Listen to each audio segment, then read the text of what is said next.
Hello everybody, welcome to the TriStar Gym channel. As always, give me a thumbs up, let me know the sound is loud and clear. Guys, what a fight. What a fight. It was an exciting Muay Thai fight. No MMA involved on Saturday's last Saturday's fight. Two men duking it out in the octagon. No need for wrestling. No need for grappling. No jiu-jitsu or wrestling stuff tonight. It's straight up Muay Thai and MMA gloves, a UFC world title fight where it just seems like no man, no matter what happens, was thinking about grappling or wrestling or any of that stuff. It was a straight up Muay Thai fight. What a great fight. Now, my first observation in this fight was it was at altitude. It was at altitude. Poatan's cardio was pristine. Poatan's cardio was pristine. I'm assuming he went in there, he went to Utah early. Utah is elevation, hard to breathe, hard to train. If you've never trained at elevation, it's very difficult. Rountree looked like he did not go early because usually Rountree is he's in great shape. Now, when the fourth round started, he looked exhausted at the beginning of the fourth round. The championship rounds come around. Now, he was doing well. He wasn't doing great, but he was doing well. He was hanging in there. It was a tough fight. I personally, I'm not going to tell you guys who won round one yet because I'm looking at the poll here. I put a poll in the chat room. Guys, please do let me know who won round one. 78% of you say so far Rountree won round one. Okay, I'm going to tell you guys whether I agree with you or not. Okay, I gave, what round was it? He knocked down Rountree got scored a knockdown and a big head kick at the end. I think that was round two if I'm remembering correctly. I just rewatched the fight. I'm confusing which round it was. However, we can see that the teeps, Alex Pereira started the fight with a teep. He got his foot caught, but we watched that fight. The teep to the body, the altitude wasn't good for Rountree. The low kicks wasn't good for Rountree. He slowed Rountree down. And by the fourth round, Rountree's body was hurt. His legs were hurt. He had no more explosive pop. And then all of a sudden, Alexander Pereira starts putting up the boxing, starts punching. He's counter-punching Rountree. Rountree is now slowed down completely. Why? Those vicious teeps to the body. Go back and count them. I lost track after 10. He low-kicked him several times. Calf kicked him. Yes, Pereira was a little bit slow in round one, a little bit slow in round two, but he put money in the bank. Those body kicks, those leg kicks, that's money in the bank. By round four, I don't know if it was just the altitude or a combination of the altitude and those piercing teep kicks. By round four, there wasn't much left of Rountree. Even though Rountree, you see his heart. Khalil's heart was there. He was throwing big punches. He was trying to defend himself, but it was too little, too late. His body was hurt. His cardio was gone. Poatan's punching now just took center stage. And of course, he hit that shoe shine. Shoe shine. Pop. Shoe shine that comes up with a big uppercut and ends the show. Now, guys, I teach the shoe shine. I have in the Man's Guide to Throwing a Punch, I learned to shoe shine from the Grant brothers, okay? Otis Grant, world champion, fought the great Roy Jones. He lost his title to Roy Jones. That was, we had a world champion boxer in Quebec. We trained with him for many years. Me and George trained with the Grant brothers for many, many years. They taught us boxing when we were kids. And shout out to the Grant brothers. They're still going strong today. They're still teaching boxing, etc. And they used to teach us how to shoe shine. It's so important. In A Man's Guide Throwing a Punch, I teach, there's 2 segments on shoe shine. I show it twice. That's how important it is.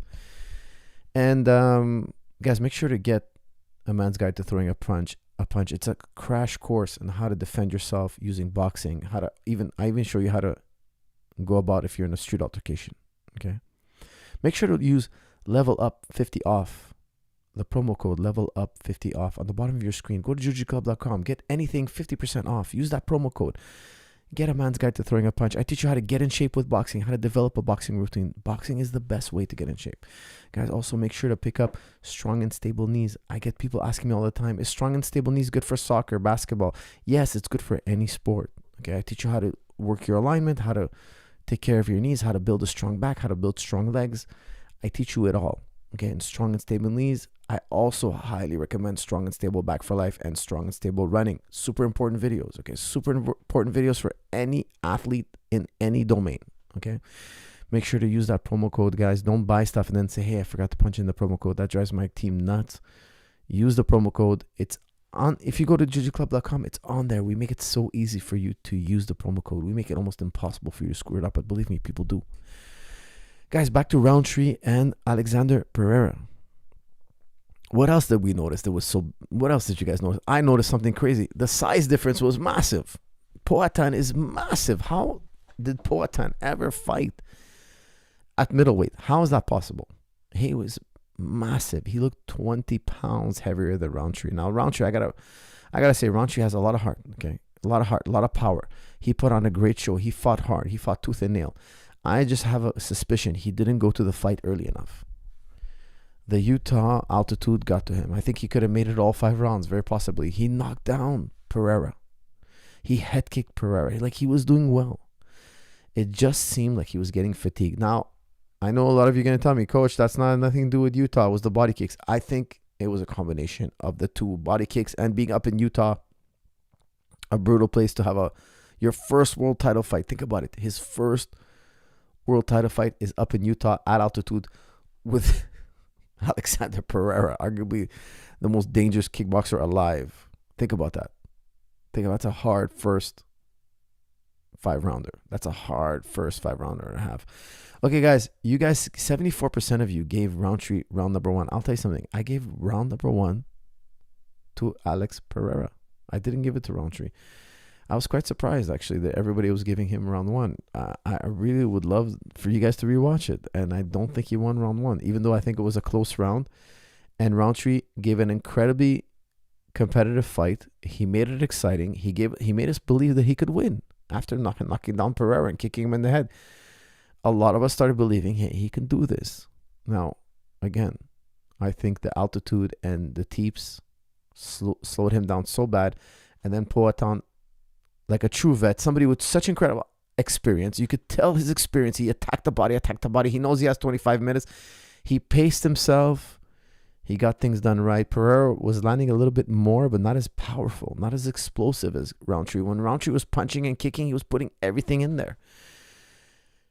A wise choice, I think, by Pereira to take it later in the rounds and then put on the finishing touches. It was really an incredible performance. Guys, with that said, I'm going to open up questions and comments on this fight. Give me your comments, give me your questions, but only on this fight. And then shortly after, we will move on to other topics.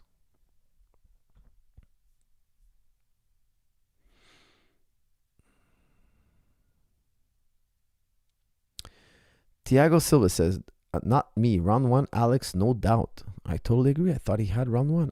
I was surprised that so many people gave round 1 to Rountree. Why could Pereira only land a jab? Question mark. That's from Tuxedo. Tuxedo, I don't think, like early on because Rountree is very powerful. I think he wanted to take Rountree's legs out. I think he wanted to teep Rountree to the body. He kicked Rountree's arm a bunch of times. I thought it was a very smart strategy. He's got such an incredible leg reach. You know, you have arm reach, but you also have incredible leg reach. When you look at Pereira, look at that leg reach, man. Use it. And it's much safer to kick out the calf, kick to the body, than to go and try to throw a punch, because you gotta get closer. And when you get close to Rountree can hurt you. Slow him down, take away his wind, slow him down, and then put up the boxing. That's exactly what he does. It was a masterful performance. Easier said than done, of course.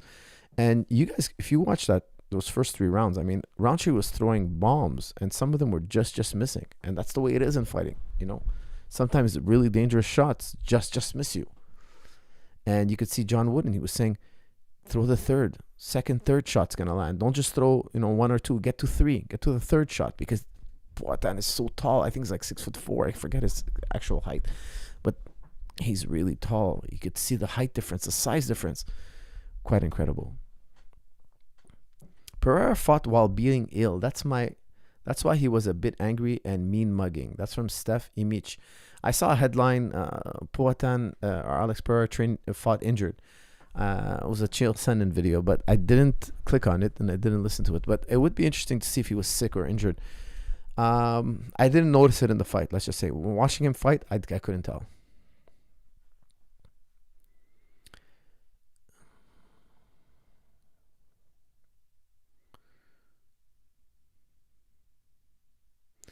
Pereira's head kicks were only missing because Khalil was so much shorter than him. That's from Joe Hogan.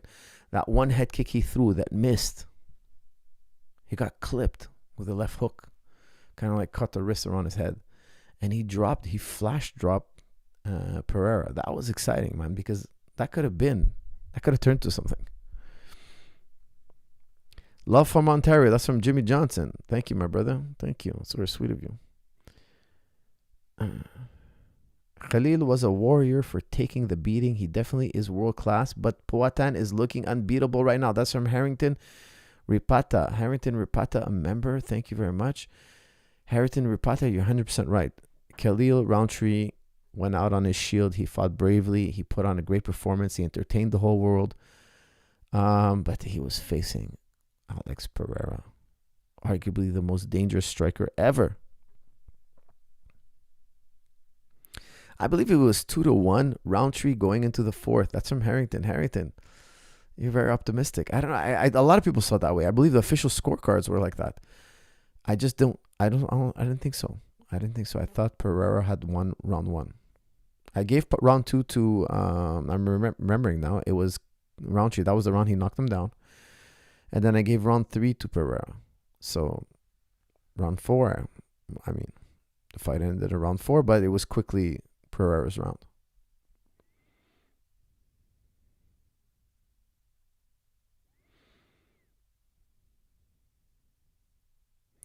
Do you think Rountree could have capitalized more on the knockdown with the wrestling? That's from Bojack. Of course, if he was more of a wrestler, I would love to keep Pereira down if I was him. If you knock him down, I'm not saying he could have, because the way it happened, I don't know if there was a real opportunity there. I'd have to rewatch it, but for sure, if I had a guy fighting Powhatan and he knocks him down in any way, I don't care if Powhatan slips on a puddle of sweat. If he falls, jump on him, get on top of him. Don't let this man back up on his feet. No doubt that will be the wiser of the two options. Would Pereira beat Ngannou? That's from Care Montenegro. Wow, could you imagine that fight? The light heavyweight champ goes up to fight the heavyweight champ. Ooh, man, I'll tell you, that's a fight. Anything can happen. Really, anything can happen. You'd have to maybe favor Ngannou because he's heavier, bigger, stronger, maybe. That's a crazy fight because Pereira's got the experience and the kicks. He's got the experience with the kicks and the teeps, and he's massive. How tall is Ngannou? I think Ngannou's 6'6". I can't remember how tall he is. Let me look it up, actually. It's actually interesting.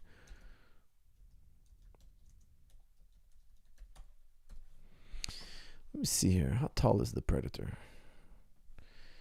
He is 6'4". Oh, really? So, okay, so he's not taller than Powhatan, just bigger. That'd be really interesting. Actually, that would be a mega fight. That would be not a mega fight. What would you call it? Mega fight is not enough. That would have to be one fight only in the sphere. Something crazy. Like, we have no undercard. We have no main card. We have just one fight. Come and pay big money to watch one fight. Alex had respiratory illness fighting at elevation. That's from Lane. If that's true, man, that's incredible because he's a warrior. He didn't show it at all. I could not tell that he was sick or injured. I could not tell at all. His cardio seemed pristine.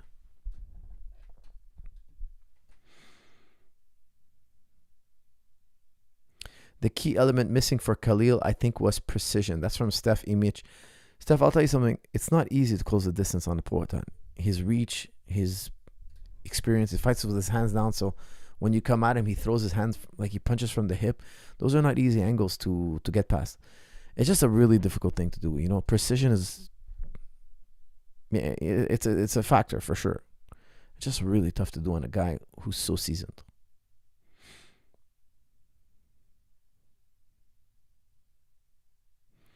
What do you think of the switch step stance Khalil used to land punches to cover the distance? That's from K. K. I really like it. I think it's really good. You see, DDP did it against Adesanya. I think it's a good strategy, especially in MMA. In karate, they call it a blitz. So we use it in karate. Like it's a legitimate technique because when you have a lot of distance, if you look at a Muay Thai fight, they're much closer to each other than a karate fight. In karate fight, they're much further, and that's why we have blitzing in karate. So I'm a big believer that it's very useful in a wide open space. In a big octagon, it can make a lot of sense. Totally.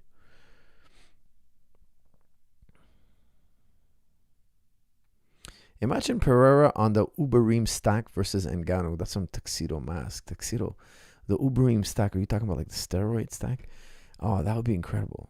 That would be, I mean, he would get just as big as Ngannou, and then I think we'd have the fight, probably the most famous fight hype ever.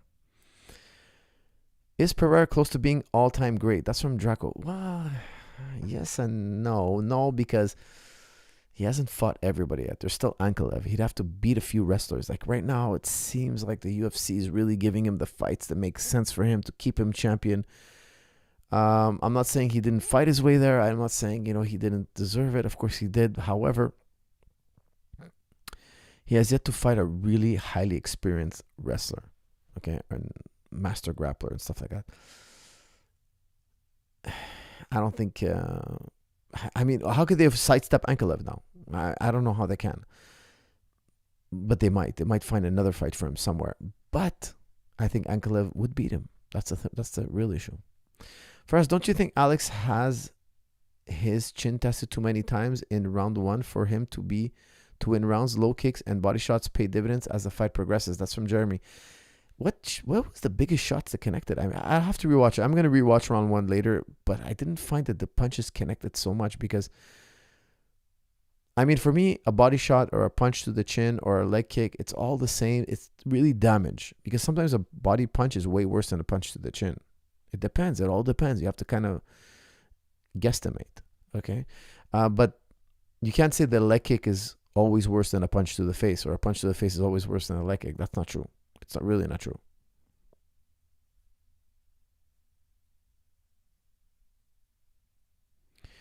Kumaru said Alex is current pound for pound number 1. Thoughts? That's from George. George, I wouldn't agree to that. Okay, I wouldn't agree. He has, I think he's done like 3 fights in 7 months. It's incredible. He's finishing guys. Yes, he's finishing guys. His fights are not controversial. He's incredible. But he's fighting strikers. When is he going to fight Ankalaev? He'd have to beat Ankalaev handedly for him to be pound for pound. Even to be in the running of pound for pound. I still don't think he can be. I don't even know it depends on his performance, but I still think that's not enough. I don't think he's done what a Khabib has done, what GSP has done, etc. Why? Because,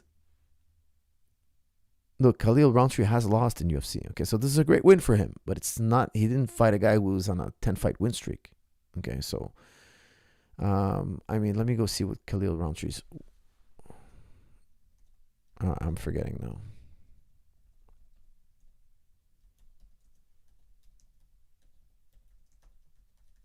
Okay, let's see how many fights he won in a row. Look, Rountree is a serious fighter. He's a dangerous guy. He's 9-6 in UFC. Okay, so 9-6 in UFC. He has 1, 2, 3, 4, 5 wins in a row. Okay, very impressive. Very impressive. He also had 2 losses in a row. He lost to Johnny Walker. He lost to Marcin Prachinho. He lost to Kutalaba.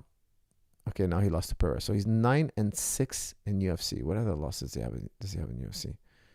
Hold on a second. Okay, so he lost an exhibition fight, an Ultimate Fighter. He lost on the Ultimate Fighter 23 finale. Oh, he lost to Andrew Sanchez, one of my students. Tyson Pedro. He lost to Tyson. Okay, so he's had some losses. Okay, and he's a force to be reckoned with. He's in a 5-fight win streak. He's a very dangerous man. He's put up a very good fight against Pereira. A lot of people had him winning 2 out of the 3 rounds before going into the 4th. So I mean, he did incredibly well.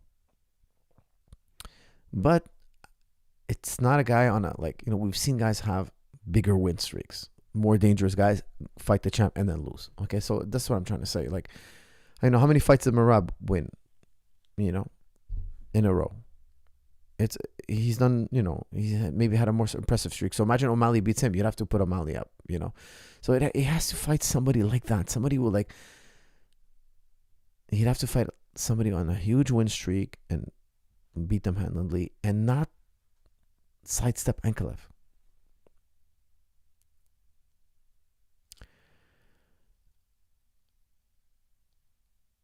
Coach, how many hours would you... Oh, okay, guys, I'm only doing questions on the fight for now. We're doing super chats, non-super chats.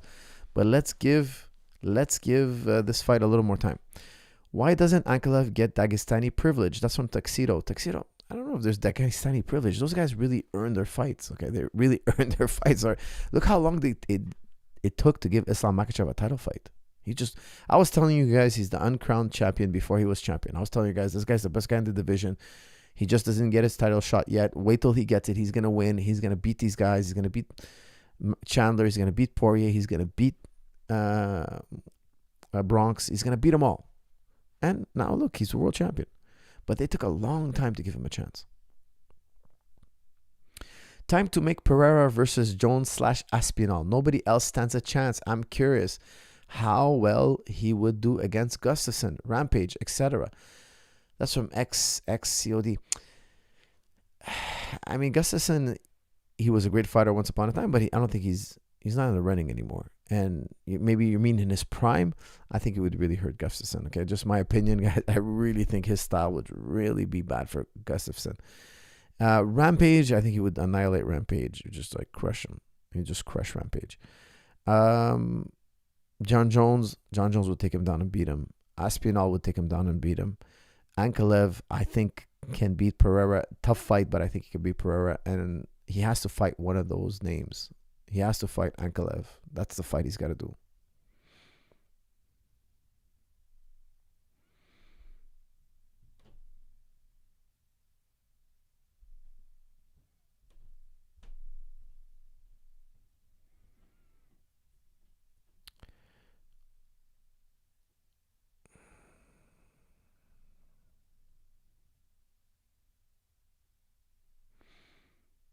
Coach, what's with the shortage of Canadian fighters? That's from Jimmy Johnson. Well, Jimmy has a lot to do with COVID. Okay, when COVID, I'm just taking a little tangent here. I'm gonna go back to the fight, guys. When COVID hit, they shut down the borders for 2 years. People were scared to come to Canada because they'd open up the border, then they'd shut it back down.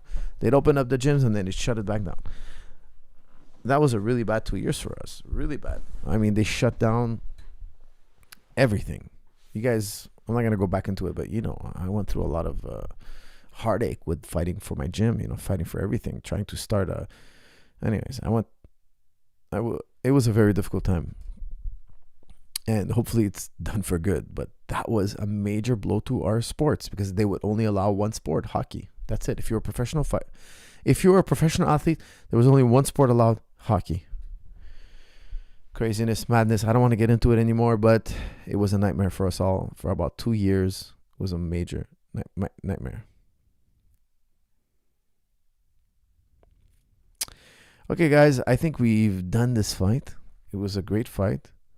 Oh, hold on a second. Is the power of Alex possesses a result of his specific upbringing, or is it favorable genetics? Or is it more technique and snap in the punch? That's from Alakazam. Alakazam, I'll tell you something. If it was just technique, believe me, we haven't figured it out. Okay, believe me, nobody. I've scoured the world. I've worked with the best trainers. The first thing I always ask them, like, how do you generate the most? Like, who generates the most power? Like, is it like, what's your way of doing it? And believe me, it comes down to a combination of genetics, technique, but mostly it's genetics, not upbringing. Genetics. Okay, so it's a major. Nobody's figured it out yet. Maybe out there somebody's gonna figure out a way to generate that kind of power, like Poatan. With a regular person, you take a regular person and you get him to hit as hard as Poatan, that would be incredible. However, so as far as we know right now, we can only increase your potential. You have a certain amount of potential, and we can exploit it. It's kind of like running. We can make you faster. I love there's a old saying in sprinting. It sums it up. Sprinting coaches say, we can make you run faster. We can't make you fast. So you have a certain speed. We can make you faster, sure. But we can't make you a Usain Bolt. Usain Bolt. Like, I was talking to that the other day with some of my students because this controversy always resurfaces. I always said, look, if I was training with the best sprinting coaches ever, since I'm a young kid, me, and I'm going up against Usain Bolt, and Usain Bolt is just training recreationally. He's just like running around like recreationally. He's doing like 400-meter sprints recreationally. He doesn't have a coach. Or he has like a high school level coach, whatever you want. Doesn't make a difference. And me and him race when we're both in our prime. Guess what? Usain Bolt beats me every time by leaps and bounds. Even though I have the best training coaches, even though I have the best routine, even though I'm the most dedicated guy, I'm dedicating my life to sprinting. Guess what? He still beats me. Why? Genetics.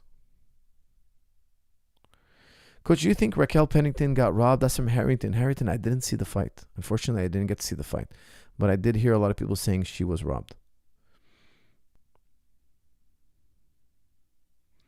For us, how many MMA fighters do you think generally know how to punch, knuckle down, and not slap? That's from Jeremy MJ.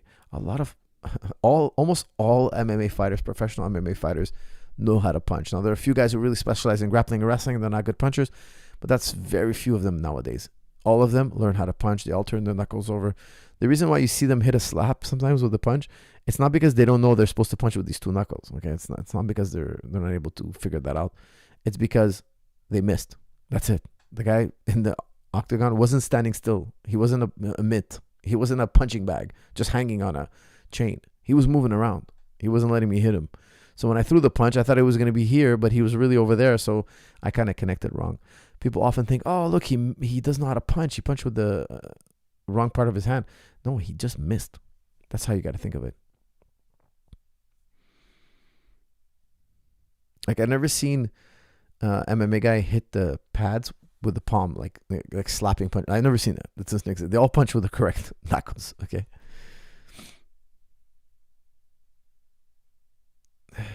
Are you allowed to watch women fights, or is it haram? Well, all fighting is haram, so it doesn't really. Coach, do you believe the rumors about Powhatan and black magic? Black magic is real in Islam, right? Curious to hear what you think. That's from XCOD. I'm not familiar with what he said or did. I'd have to look that up, but I'm not even sure. I'm not an expert in this, but I'd have to look it up, honestly. It's not a topic I've ever done a deep dive in. Coach, honestly, a Canadian treasure. That's from Jimmy Johnson. Jimmy Johnson, you're a gentleman and a scholar. Thank you, sir. That's very sweet of you. Coach, do you think Jose Aldo won or lost? That's from Guild Wars. I didn't get to see the full Jose Aldo fight, so I want to hold my comments. I'm going to rewatch it for sure, but I had some family stuff this weekend, so I didn't get a chance to sit and watch the whole event. But I will definitely watch it this week. But I will tell you, I did watch the main event. I just rewatched it now, and it was good. Khalil Rountree really fought like a true warrior. Coach, you missed my super chat. I asked how good you think Ankalaev is. That's from George. Guys, I think Ankalaev is the most. He's the best light heavyweight UFC has. So I think Powhatan is the champ, but Ankalaev is the best fighter. I think he's the next fight, and I would pick Ankalaev to win.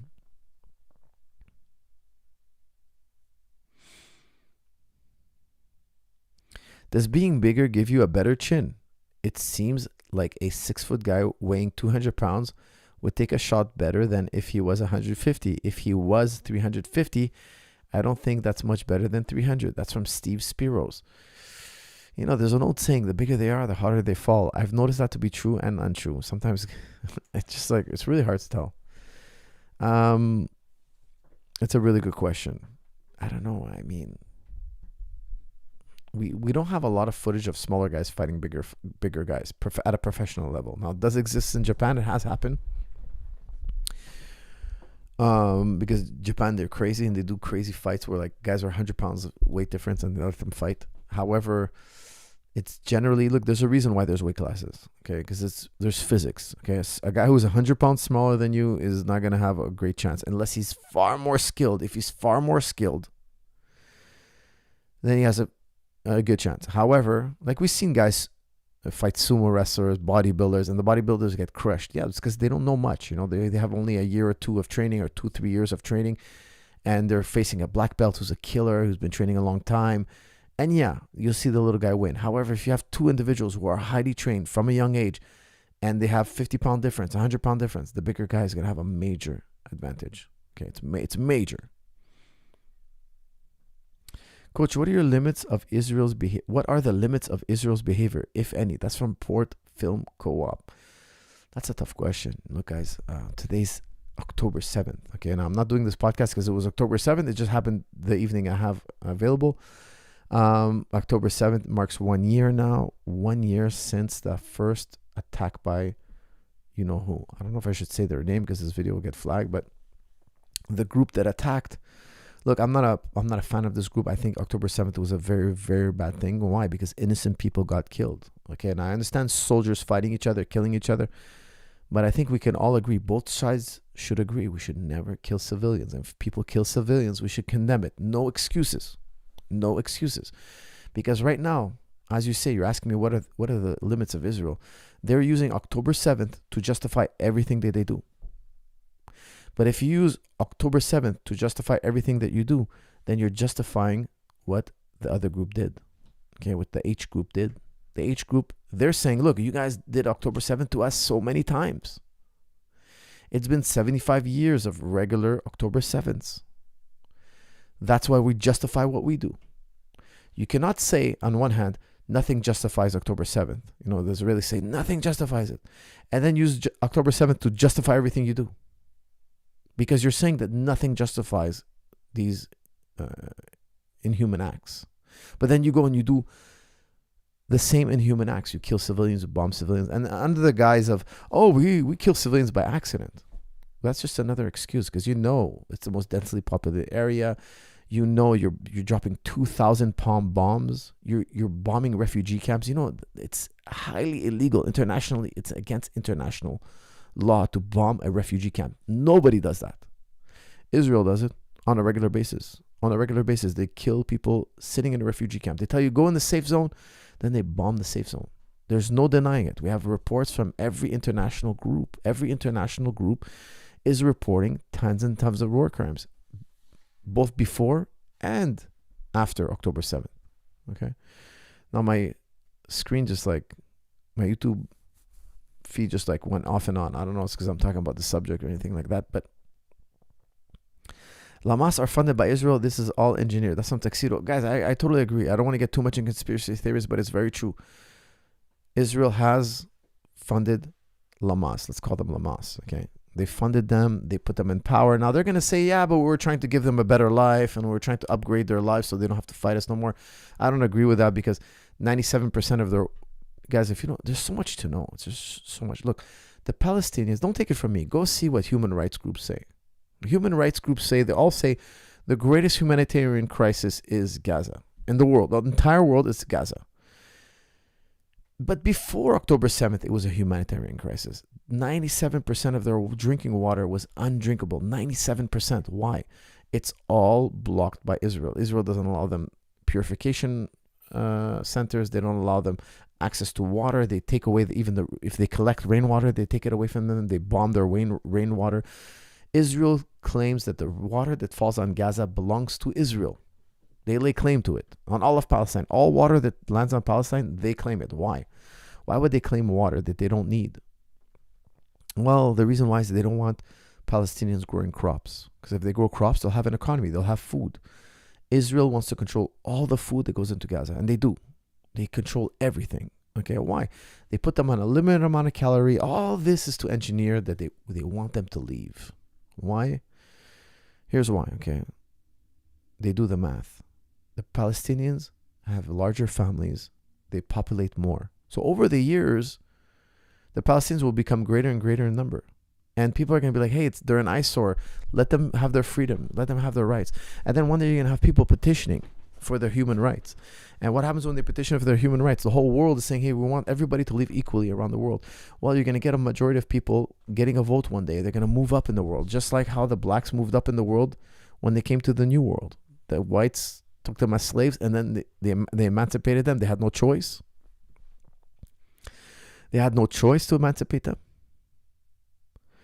And as they emancipated them, blacks wanted more and more rights. They want more rights. And today they have full rights. And even we've had a black president in the U.S. What's next? Well, they're full human beings like everybody else. They can vote like everybody else. Well, if they were in greater number, that would scare the white population even more. Okay, so now the Palestinians are doing the same thing. They're like, look, we want our rights. We want to be like everybody else. We want to be able to travel. We want to be able to drink clean water. We want to be able to exercise our rights. Okay, to have a job, an economy. Don't forget, the vast majority of Palestinians were unemployed. And the only job they can really do is work for the other side, the rich people. on the other side, the Israelis, and do the menial jobs that nobody wants to do. So it's not a life worth living. It's not a happy life. It's not a successful life. So what do? I mean, there's just so much to this story. They're massacred on a regular basis. They have to live in poverty. They have to live under a violent rule. They have to live under checkpoints. They can't have access to the outside world. They're literally, the UN says it's a medieval siege. You know what a medieval siege is? It's like when an army comes and surrounds you, they don't let anything come in or out till you starve to death and give up and just kind of like surrender. It's a medieval siege. They put up walls all around them. They don't let them leave by any port. They don't let them build a port. They don't let them have an airport. They don't let them have access to the outside world. They cannot travel outside Gaza. Very strict, very few exceptions. Long story short, nobody wants to live like that. No human being would ever accept this. They want to fight for their liberation. Now, the way that they did it, they did some things that were illegal. That's what we have to condemn. Whenever we see something illegal or haram, we have to condemn it. It doesn't matter who did it. But we also got to condemn it on the Israeli side. They've done a lot more illegal before and after. Before and after. That's the thing. And what exactly happened October 7th? We don't know, because they won't allow an independent group to go in and investigate. There's a lot of suspicious reporting that has been overturned. And you see, like where there was the concert, the rave, there's a bunch of cars burnt, like 50 to 100 cars burnt. But how could they have been burnt? How could they have been bombed and burnt? When the people, the Lamas people, I'm calling them Lamas because just for the whatever. How could they have, with AK-47 and the hand grenades, have done that? So they're saying, okay, then it came out, no, there was Hellfire helicopters, and there were videos leaked of Israelis killing their own peoples, etc. So it was just such a crazy overturn of information. There was so much misinformation that not only there was atrocities that happened, they amplified it. They made it worse. They said 40 babies, and then it was on the lips of the president. Like, now they discredited their reputation. Now, every time they say something, we're like, whoa, wait a second. You're the guys who said 40 babies beheaded. Because when that happened, guys, when October 7th happened and we heard 40 babies beheaded, I came on this podcast and I condemned it. And I was like, that's horrible. Nobody could ever justify this. This is insane. And then we found out it's not true. And then the Arabs were like, how could you believe them? Don't you know they're a misinformation machine? And I was taken aback, because I was like, who would make up 40 beheaded babies? Who would make that up? Now, maybe the person, when he reached the scene, he was such an emotional state that he couldn't even express himself. Somebody misunderstood him, and then the rumor caught on wildfire. It could happen. Okay, I'm just trying to give the benefit of the doubt here. But then you have to come out and say, no. There's no 40 beheaded babies. This is an error. It's a rumor that was started accidentally, or misinformation that got spread. You have to stop the lies. Because now when you try to tell somebody something true, you're the boy who cried wolf. You're the liar. You're discredited. Now we have to take everything with a grain of salt. We have to be very careful. And that was not the only misinformation that happened. Okay, now, but there definitely was murders, wrongful killings, killing of civilians. And that's why I condemn their actions. It's wrong. Whether it's an atheist, a Muslim, a Christian, a Jew, a Buddhist, a white, a black, an Asian, doesn't matter. If you kill innocent people, especially children, in my book, you're the bad guy. Okay, you cannot do this. This is never acceptable. Never, under any circumstance. And I don't care if you tell me, oh, well, there was a suspected terrorist in that region, so we just blew up the whole area and we killed 50 kids. Well, that's the price of war. War is hell. I'm giving you a slogan. I'm not giving you a logical argument. I'm just saying, war is hell. That's what we get. We got to kill the guy. That's the bad guy. October 7th justifies me bombing a refugee camp. No, it doesn't. If October 7th justifies you bombing a refugee camp, then what happened before October 7th, you're saying justifies October 7th. They use the same logic. You cannot have special pleading. You cannot have double standard. Because what the people of Palestine lived was many October 7th. Many. More people on the Palestinian side were murdered, killed, massacred, starved, burned alive. Literally burned alive. They burned a little baby alive, baby Ali, and they have songs. They sing songs about baby Ali burning and dying, and they have a lot of atrocious culture on both sides. Okay, We got to condemn it. I think the world has to come together and say, hey, these two have to stop fighting. Instead of taking sides, everybody always takes sides. Oh, this side is the righteous side. This side is the righteous side. No, this side is good. No, hold on a second. There's war crimes on both sides.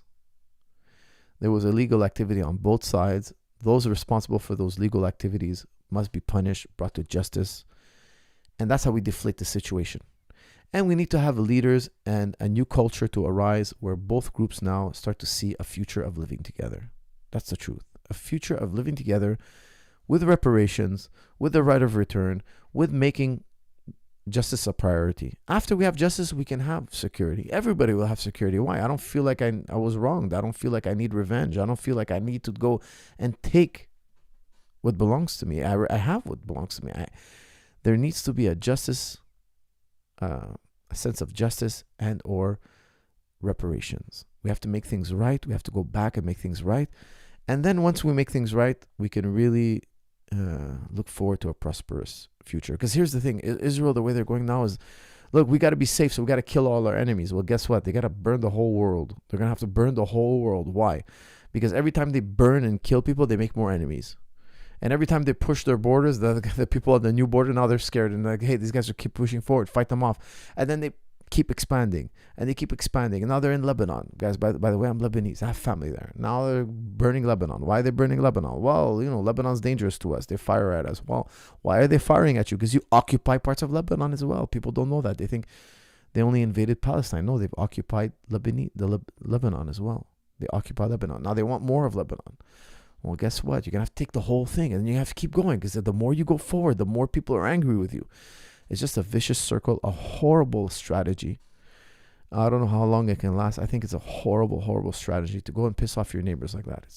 It's an insane project. Do you think AI virtual training is coming? That's from Draco Easy. Yes, definitely. For sure. I don't know how long it's going to take, but excuse me. Today it's definitely coming. Israel first invaded Lebanon in 1982. Yes. Why do you think I live here? Why do you think I live in Canada? Because of the wars breaking out in Lebanon, my parents went to Canada. Now, I'll tell you something. A lot of you out there, you complain, oh, there's too many Arabs in the Western countries. Too many Arabs. They'll stop displacing us. Stop sending bombs over to our countries. Stop blowing us up. Why do we think we're here? We're here because our peoples were displaced. It's a crazy thing to do, because let me tell you something. Now Israel's bombarding. Horrible. They're bombarding the Middle East. Okay, they're going to start another war. Get ready. The Western world, get ready. A lot of Arabs are going to come your way. We're going to come live in your places. Why? Well, your rich politicians are going to get so rich off the war. They're going to become gazillionaires. They don't care. They live in ivory towers. You're going to have to make space. You're going to have to make room, because people are going to get displaced. Same thing happened in Iraq. Same thing happened in Syria. They bombed Iraq. They destroyed Iraq. What happens? People flee. People leave. Where do they end up? Well, they end up where there's resources. It's a crazy betrayal of both Middle Eastern people and Western people. Thoughts on Bival versus Beterbiev? That's from Yoon. Guys, I know Beterbiev, so I can never bet against him. I can never say anything against him. So it's a very tough fight. Very tough fight. Beterbiev literally knocked out every single opponent he's ever fought. He's a phenom. But Bival is also a killer. Very special style, in and out style, flurry style, incredible boxing style. Incredible. I can't go against Beterbiev no matter what, though. Don't they vote in Palestine? That's from June. It's complicated. They voted many years ago. I forget what year the election was, but no, they don't vote, because it's Hamas is not really, they're not really the government. They're more of like because Israel controls Gaza, Palestine.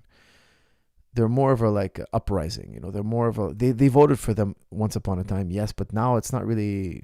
There hasn't been elections in decades, over a decade.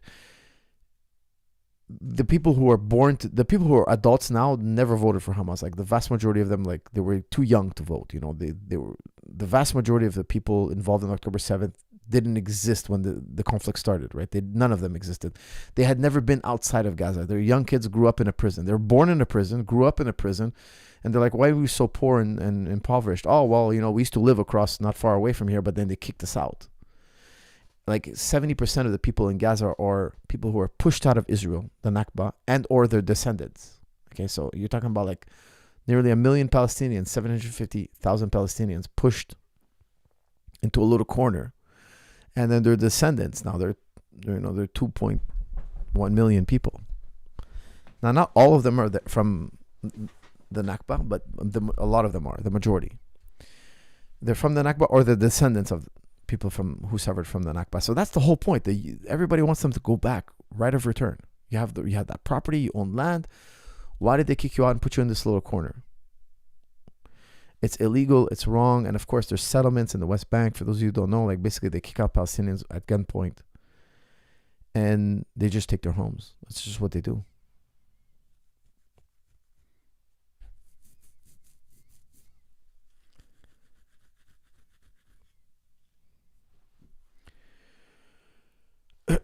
All right, lots of super chats coming in, guys. Don't forget, I always do super chats and non-super chats. So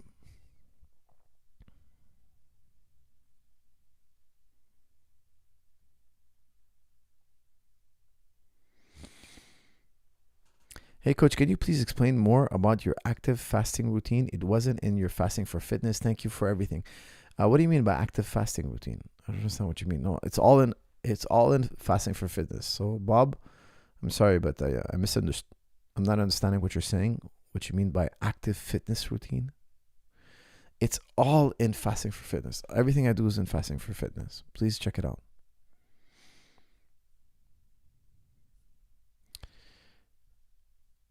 Coach, will you accept me as your student? I work in a prison and I'm constant danger. God bless you, Coach, for what you do.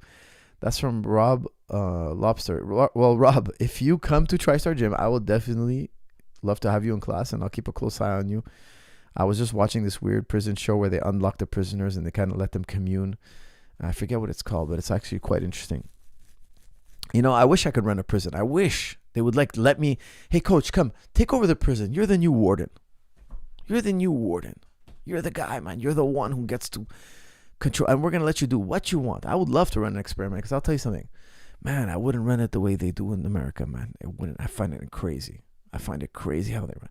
There's no point to living this way. It's so insane how people live in jail. They close a door on you. They close a door on you. And you got to sit in that door for 23 hours. This show I'm watching, these guys start with 23 hours in a cell, 1 hour out of the cell. That's insane, man. That's just total insanity. But then you have these guys that are really bad guys. Some of them are like capital murder, like crazy things, like just horrible people. Like some of them just deranged. Man, I would tell you something. I would use like, I don't want to say, people are going to think I'm crazy, but I think they should.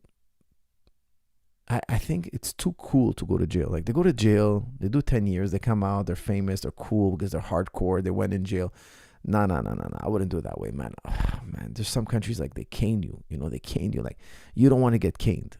You don't want to get like, man, the thing. Like I'm not saying I would do that to everybody or anything like that because some guys are, you know, they just made a mistake in life and they're gonna get it. You know, a little solitary, a little time in jail, they'll get it. But some of these guys are so evil and ruthless.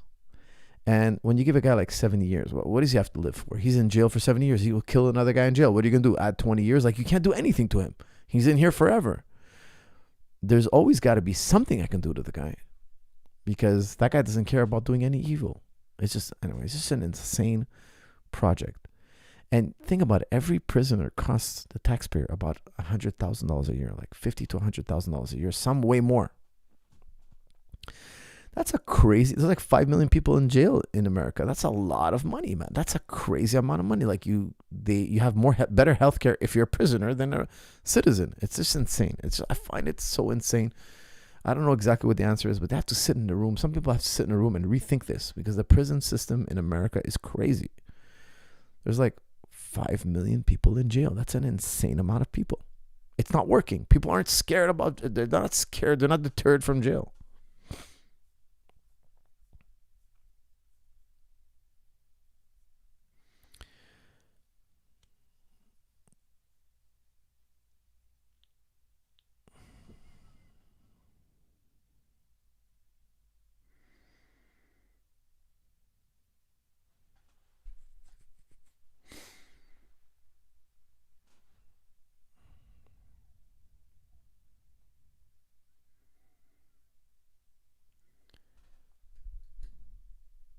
Thoughts on Kevin Holland? Would you let your fighter quit on the stool? That's from Jeremy. I saw that actually. What was it? Why did he quit again? I can't remember why he quit on the stool. But he must have had a good reason. What was it again? He must have been really injured, guys. He's a hardcore fighter. It's just sometimes you can be that injured. Absolutely. It can very much happen. Can you please react to Richard Dawkins, Sam Harris, and Matt Dillahunty rationalizing incest and saying nothing is wrong with it? That's from Kings. Kings, do you really want me to do that, man? Do you really want me to sit there and listen to these guys? Look, if God doesn't exist, there's no haram. Everything's permissible. Then it becomes might is right. Whoever has the most might can make all the rules. I teach that to my kids. I'm like, okay, imagine I run this red. I tell my kids, I'm giving them a thought experiment, right? So imagine I run this red light and the cop comes. He wants to arrest me. And I'm like, bang, bang, I kill him. And then another cop comes and I bang, bang, I kill him. And then they bring the SWAT team and I'm like, I have a secret weapon. I just killed all the SWAT team. And then they bring the army and I kill all the army. So how are they going to stop me from running red lights? They're like, oh, well, I guess they can't stop you. That's right. I got all the might. If I have all the might, I make all the rules. There's nothing you can do to me. Now, if you think it's morally wrong to burn a red light, it's wrong because I might hurt somebody. There's a moral sense within me. I agree that hurting other people is bad.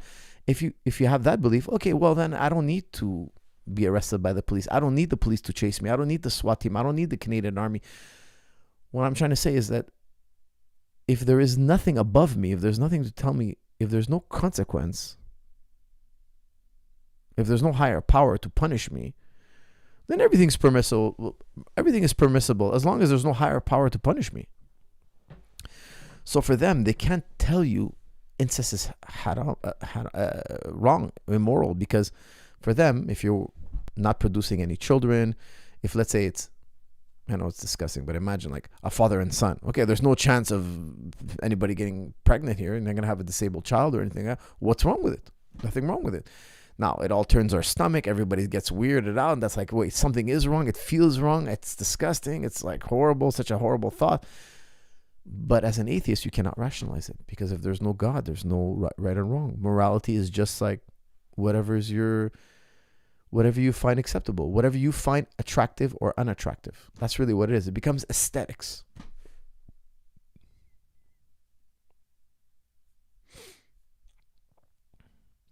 U.S. support for Israel is embarrassing. Besides voting and protesting, I'm not sure what else to do, especially when candidates use pro-Israeli rhetoric. That's from Alakazam. Alakazam, you got to ask yourself, why are they so hardcore bent on supporting Israel? You got to ask yourself that. Because even like Biden's like, we'll never turn our back on Israel. Never. Blinken is like, we'll always have Israel's back no matter what. Absolutely no matter what. Why? Why the blind faith? Like, why did they turn Israel into King Joffrey? You know King Joffrey? Did you guys ever watch, what do they call it? Game of Thrones? That's what they've done. Imagine you have like the biggest bully, the biggest, strongest guy in the yard, and he's like telling you, you can go and spit in anybody's face and we're going to back you up no matter what you do. And no matter what, we don't care what you do. You can go and spit in that nun's face. You can go step on that little baby's head. We're always going to back you up no matter what. Well, you're creating a King Joffrey. King Joffrey was young and he was brash and he was like, hey, I'm the king, man. These guards will do anything I say. Off with his head. Oh, you looked at me funny, kill this person too. Like, you turned him into King Joffrey. Why would you do that to him? Why would you do? What happens to a guy like King Joffrey? Everybody around him is like, hey, this guy's out of control. We got to find a way to get rid of him. That's what happens. That's what happens to Caligula. What happened to Caligula? Caligula thought, hey, everybody deserves to die who displeases me. He became mad with power. You become mad with power. It's an insane project. Look, if I have a friend that I really care about and they do something good, I'll help them. I'll encourage them. If I see a friend of mine do something really bad, I'll tell him, hey, I'll take him to the side. Hey, man, that's really wrong what you did. Even though he's my closest friend, doesn't matter. I'm going to tell him, no, I don't agree. This is not right. We're good friends, but this, I really think you should think about it. You should think twice. You should reflect on this. I find it to be very evil, very bad. I could even tell that person, look, I don't know how it's going to affect our relationship, but I don't think it's going to be good. I don't think I continue being friends with you. You have to live by principles, what's right and wrong. Because if not, you're a hypocrite. You're an immoral person. I think the US is, not the people, but the politicians are 100% culpable. 100%. And they try to say, oh, it's because we have similar values. It's not because they have similar values. It's because politicians takes money from the taxpayer. They give it to Israelis, and Israelis use that same money to bribe the politicians. So the politicians are indirectly taking taxpayer money, and they get really rich. They get really rich doing this. They get really rich. It's taxpayer money to one person to come back to another person, and then it's legal. It's legal. I took a donation. It's sick. It's disgusting.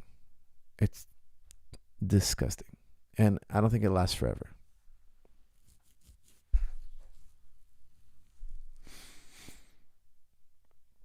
I want to own a home, but I don't want to commit the riba. Riba is paying interest or excessive interest. Are Muslims in the West doomed to rent? That's from Qasim. Qasim, that's a question for a mufti. Find a mufti in your area who understands your situation and ask him that question. I'm definitely not qualified to answer that. Assalamu alaikum, coach. From Finland, please review the works of philosopher Hassan Spiker's work. I think he is a leading Muslim philosopher today. Hassan Spikers. Let me look him up.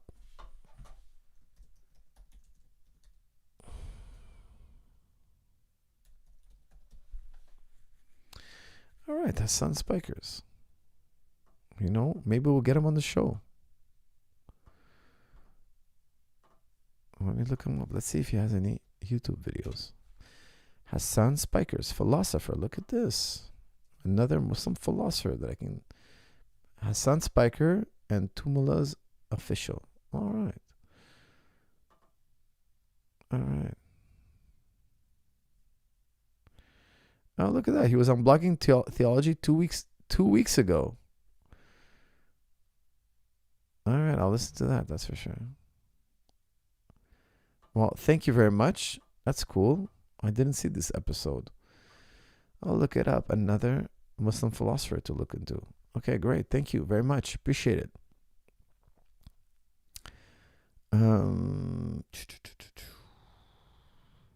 Coach, I'm Bengali Muslim from London, and I found a Pakistani girl from Manchester. How can I convince my parents to accept her? She gets verbally and physically abused by her mom and stepdad. Abused by her mom and stepdad. Well, that's Don, you're in a pickle. What can I tell you? I'm a Bengali Muslim from London, and I found a Pakistani girl from Manchester. How can I convince my parents to accept her? Oof, that's a good question, man. Well, have her meet your parents, put on her best behavior, and negotiate, man. Negotiate. Make sure you prep her first. You know what your Bengali parents want. I'm not even sure exactly what your Bengali parents want. I have an idea, but whatever it is, you gotta help her pass the test. We don't want to be displaced. That's from Premium Osh. Well, that's true. We don't want to be displaced, but unfortunately, it's a possibility.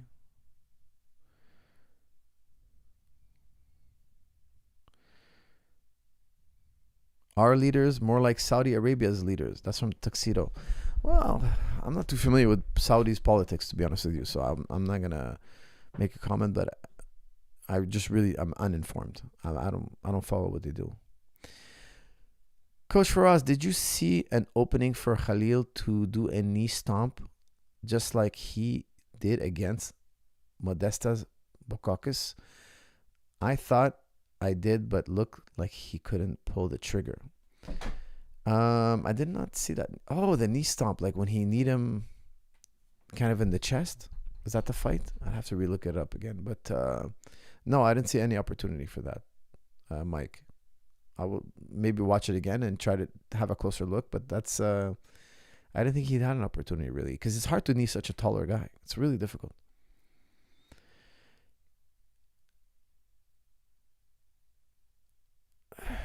Can you react to Richard Dawkins and Sam Harris rationalizing incest? The video is called "Why is Two Sisters Incest Wrong?" It's a short video. That's from Kings. All right, guys, here we go. You're going to ask me something 2-3 times. I'm not going to say no. Let's see. Let's see this crazy video you guys want me to watch. Let's see here. Hold on a second. two sister incest wrong? Let's look it up. Two sister incest wrong. I can't believe I'm typing this. Oh God, here it is. Okay, guys, hold on. Let me do a little magic button pushing here. And voila. You see that, guys? You see? Are you guys impressed? Purple belt, baby. Purple belt promotion. Anybody out there want to promote me to purple belt? Button pushing purple belt.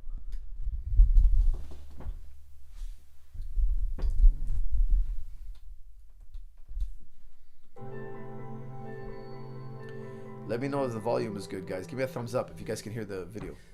I had to write an essay on something which society considers taboo or disgusting. Anything I wanted to kind of write about, and I had to try and justify it. And what I was kind of came up with is the topic of incest. Society thinks it's disgusting, it's weird, it's odd. So this is my question really, and I talked about this in my essay. Two sisters.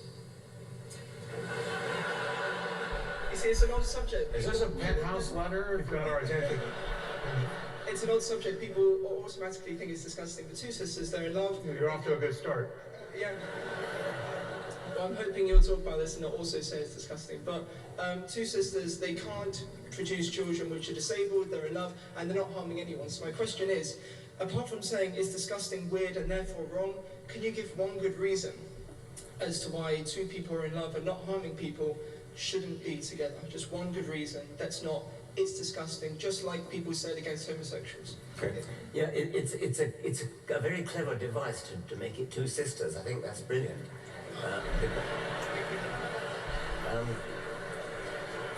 And I think that this beautifully points out the difference between absolutist morality, where you just say it's disgusting, the yuck factor, and utilitarian or consequentialist morality. I think you're absolutely right. I can see no reason at all why these two sisters shouldn't marry if they want to. So Or if I suppose if I think that stands. Yeah. That's going to be great on YouTube, Richard. We can make it better by just agreeing with him.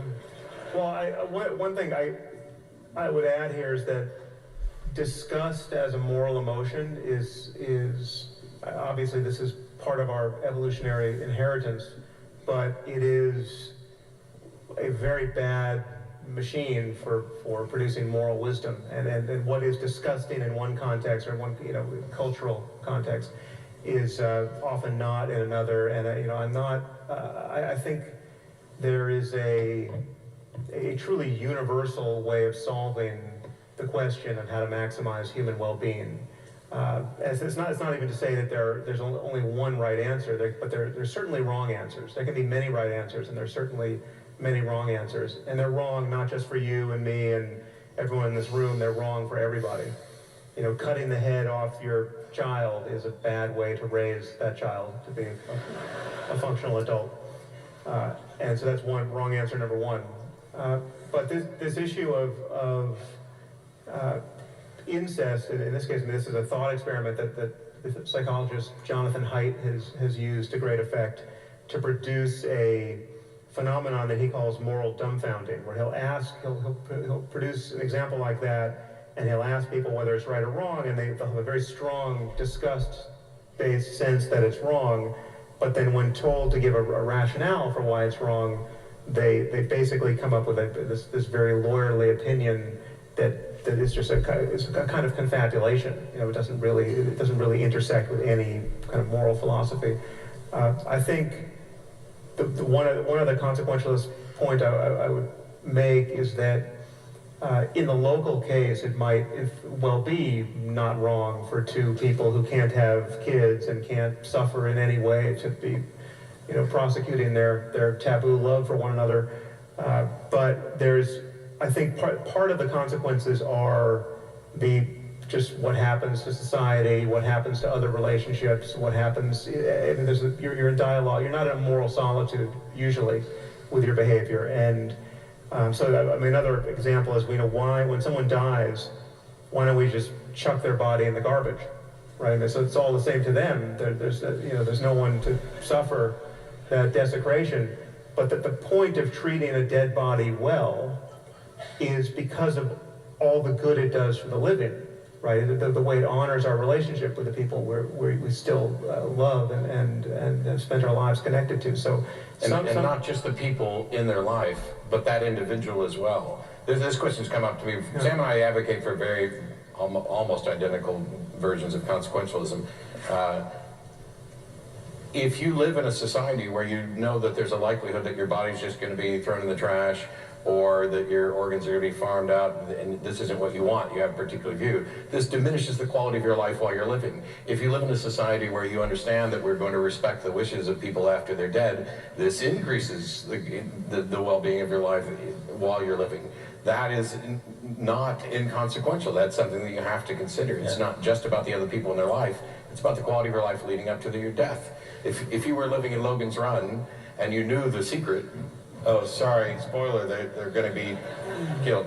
It would change how you lived those years prior to that. And that's, we tend to, consequentialists come under fire by people who, from my point of view, seem to only be able to look at things myopically as, oh, this is how it affects me right now. And like in your example, I don't have any objection to your example, but I'm in agreement with Sam that there may be extenuating circumstances in the complexities of a society that might make it not a good idea. And slippery slope arguments can be perfectly good as well. I think the argument against eating human roadkills would be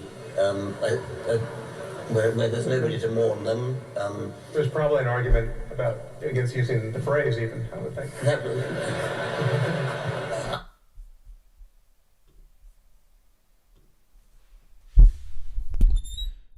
Okay, guys, I hope my volume is good. Look, I didn't think they went too deep in it.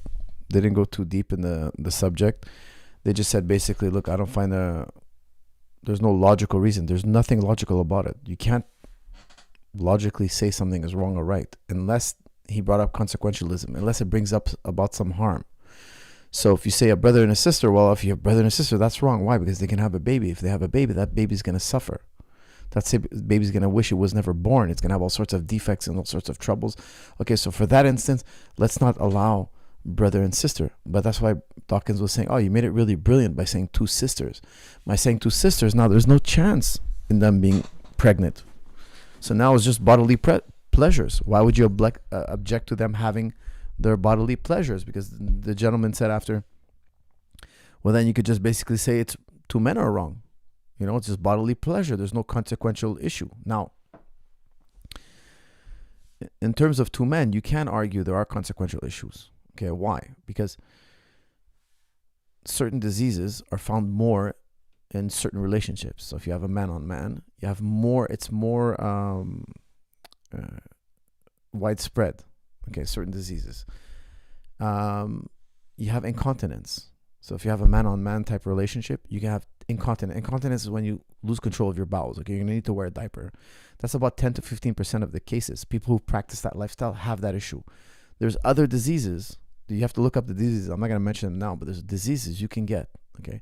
Now you could also injure the inside, and then what your tract is meant to do is not doing what it's meant to do. And there's holes, there's perforations, and then you can have problems with your life-threatening problems with your system. Okay, let's just say it that way. I'm trying to put it in a nice way. Okay, so it's not too disgusting.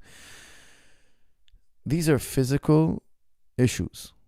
You have more chance of these physical diseases because it's more transmissive. Okay, that type of sexual activity is more transmissive. Look it up. Okay, look it up. Don't take it from me. Look it up. So there is some consequences. We can't say it's exactly the same because a woman was made to be with a man. Okay, like technically, there's no, if you're not sleeping around, there's no danger. There's no danger. No, a man and a woman brings life.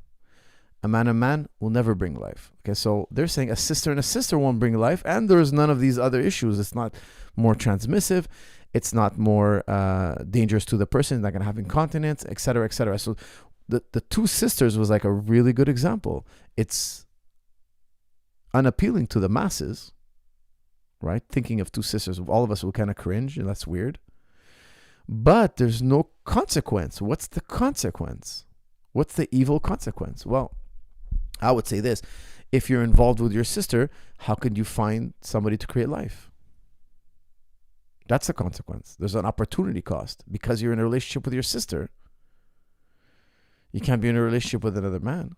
You're not finding a man to produce a family. Now, look, in my view, you're thinking about yourself. Okay, what makes me happy? I want this. I don't think that way. I think we should think as the group. What's best for our group?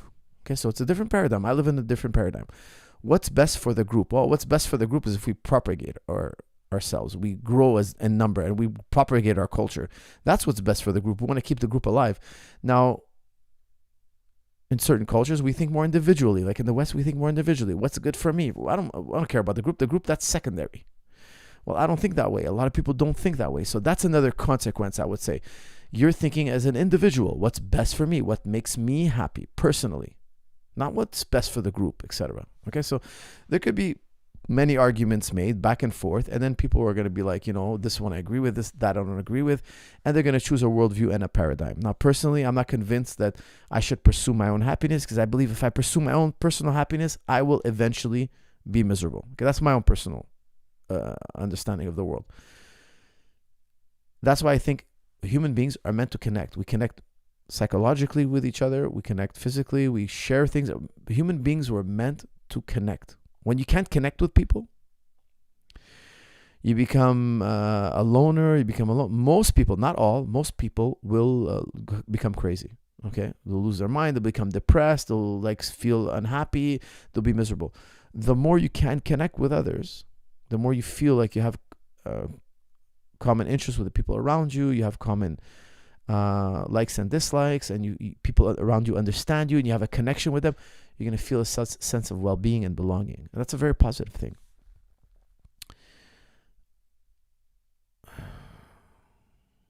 Good morning from Latvia.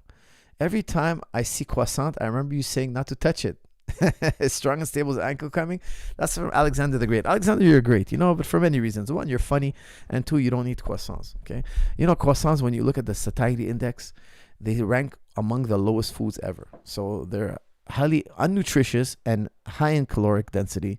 Very bad food. Throw it out. Don't look at it. Don't eat it. Don't get hooked on them. Even though they're delicious, you can have them once in a while. Okay, once in a while is not so bad, but keep it up, Alex. And strong and stable ankle coming, not in the near future. Mike Goodwin. Muslims are overrepresented 300 to 400% in jails in the West. You are wrong in everything you said about Rami Robinson. Look it up. They don't mix. Okay, so Mike Goodwin's saying, look, Muslims, are you saying Muslims don't mix with the West? Is that what you're trying to say? Let's see Mike Goodwin. I've seen Mike Goodwin on the channel. So let's see your statistics, okay? So Muslims in jail in West. Let's see. So now they're talking about conversions. Why are Muslims overrepresented in Western prisons? Okay, so I'll look it up. Look, I'll read up on it.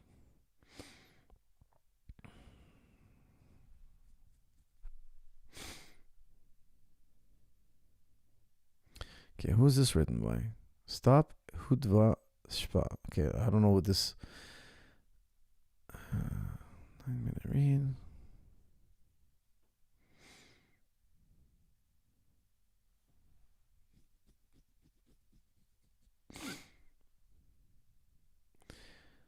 Crime wave. Okay, I'm gonna have to read this up. I'm definitely gonna look into this, and we'll talk about it more in the future. Definitely.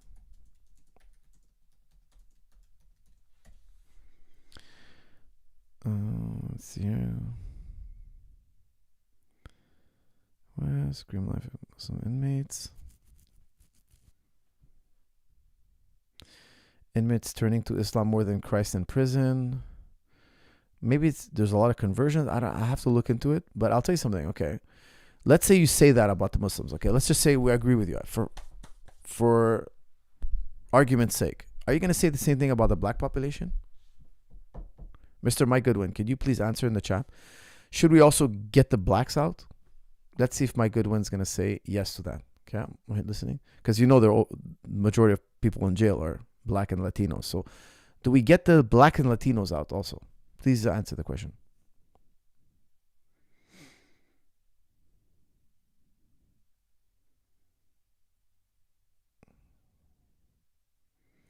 So maybe it's not about conversions. I don't know. I haven't looked it up. I want to read it. I want to do some research. But please, Mr. Goodwin, we're waiting for your answer. Should we also get the other groups that are overrepresented? Should we get the black people and the Latinos out of your country as well? We're waiting on your answer, Mr. Goodwin. Tommy also didn't defame that kid. He made a documentary where he covertly interviewed students and teachers from the school. The kid was bad. Mike, I didn't look into the whole thing, but I saw reports. That kid sued Tommy Robinson and won. He won over 1,000 pounds. Okay, so you're going to have to go argue with the criminal court system. He went to court, and then Tommy's continued to defame him, and now Tommy's being sued again, from what I understand from that kid. I hope that kid wins again if he was defamed. Now, the kid might have had a record. I don't know what that kid did, but the judge deemed that Tommy Robinson defamed him and awarded him 100,000 pounds. Now, you're saying that the whole court system is corrupt, and Tommy Robinson, a guy who's known for hitting a police officer, roughing up his wife, mortgage fraud, entering a country illegally, ironically enough. He wants everybody out of his country, but he entered Canada with a fake passport. He entered my country illegally. All sorts. He's got a crazy rap sheet, drug abuse, etc. All this. He was part of a racist British club. I forget the name of them now. I could look it up for you, okay? But there's no blacks allowed. And Tommy Robinson was among of them. And then he quit the club and this and that, but he was part of them. He was some British club, okay, where black people are not allowed, only white British men. This guy has a crazy rap sheet. Like, I'm not an expert on Tommy Robinson, but I've looked into his issue. I didn't memorize his long rap sheet, but he has a long rap sheet. And I seen literal footage of him acting like a thug on TV, punching people. And one of his cameramen came out and outed him, saying, look, when he punched some black guy, and he goes, we had to put the video backwards. We had to make it look, Tommy started a fight with him, then the black guy came and started defending himself, and Tommy punched him. But then we showed only the part where the black guy goes to defend himself against Tommy, and then Tommy punches him to make Tommy look like he's a hero. But he goes, the cameraman came out later on and said, oh, no, Tommy instigated that beef. Now, okay, maybe the cameraman's lying, but then you see Tommy punching some poor guy on another video. Like, he's just constantly creating violence and is getting hit by the law over and over again. Do you really think every time they're hitting him, he's really the one in the right? I don't think so. I think he rubs me off as a thug. But please, Mr. Mike, anybody see Mike? Did he answer? I want to protect the West and protect, so anyone who is a threat to the West should be allowed in. I'm not sure about blacks and South Americans. Muslims want to create Sharia law, which is extra scary more than black. That's from Mike Goodwin. Whoa, Mike. That's a double standard. Wait a second. That's a double standard. You're not going to throw out the blacks and Latinos? You're not sure about that? Why? They overrepresent far more than Muslims. Muslims want Sharia law. Look, Mike, you're thinking about it all wrong. No offense here, okay? I want you guys to calm down a bit. Just calm down. No need to escalate. Think about this, okay? Imagine tomorrow we're in a democratic state, okay? We're in a democratic country. And the Chinese start to grow in population. And the Chinese start to become more prominent. And the Chinese, they get the best grades. And the Chinese become politicians. And the Chinese solve all the world's problems. They're making the water cleaner. And the planes fly faster. And their trains are on time. And medicine is better. And everything's better because, the Chinese are really contributing. And then the Chinese become presidents. They become prime ministers. Whatever country you want to represent. Okay, whatever system. And then by democratic means, they say, you know what? By democratic means, we want to change the system. No, you can't do that. It's the Constitution. Well, people of old built that Constitution. It's a social construct. They took lessons from history and they designed their own way of life. Now we're here today. We're in control. We're a new peoples. And we want to do things a different way. Why should we have to live? Why are we making an appeal to tradition? Why should we live like the people of the past? Why? What's holding us? Today, the majority of people are Chinese. We want Chinese ways. What's wrong with that? By democratic principles, the world became more and more Chinese. I'm just giving you a for instance. I'm just giving you a for instance. Okay, it could have been, I could have chose any other race, any other people. By democratic means, if tomorrow the majority is Chinese, and the Chinese are the most successful groups, and everybody's like, the Chinese helped us a lot. We're happy with the Chinese ways. And now all of a sudden, they're like, hey, forks are out, chopsticks are in. They make changes to the world. Why are you so hell bent that we have to live like you? Why are you so like, hey, the way my fathers lived, the way everybody's got to live forever? Why do you say that? I would understand you if you're like, hey, they're coming here and slitting our throats and killing us. Then I would understand you. But nobody's using force. Islam is growing. I won't lie to you. Islam is growing, but it's growing because we have a nuclear family. We respect the wife, the husband, the children. We have a traditional way of living. Now, we're very successful in that domain. We're very successful. The West is more in the haram life, gambling, drinking, partying. We don't have time for our children. We don't have time to raise a family. Why? Because, we're into ourselves. We're into Instagram. I don't want stretch marks. I don't want kids. I don't want to have to pay extra out of my pocket. I'm living a good life right now. I don't want these bratty kids taking some of my resources. So now we don't have kids. Okay, well, we need workers. Import them from other countries. You import us from other countries. You bomb our countries. You displace us. And now we bring our cultures, and you needed us because we bring the nuclear family. Guys, this is a story as old as time. Mike, what are you doing to make the West safe? Do you propagate the nuclear family? If you know why they call it the nuclear family? Like, I've done this too many times. That's why I'm doing it quick now. The nuclear family is the nucleus to society. Without the nuclear family, the West will decline. Okay, now, Mike, you could sleep well at night because there's more white people than ever in history of mankind. There's never been more white people than ever. So don't worry, you're not going anywhere.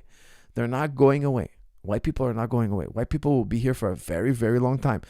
You'll be long gone and white people will still be procreating and still living. Don't worry about it. Now, is it true that white people don't have replacement numbers? It's true. They're on the decline. They've plateaued and they're declining slowly. But the good news, Mike, you don't have to toss and turn at night, okay?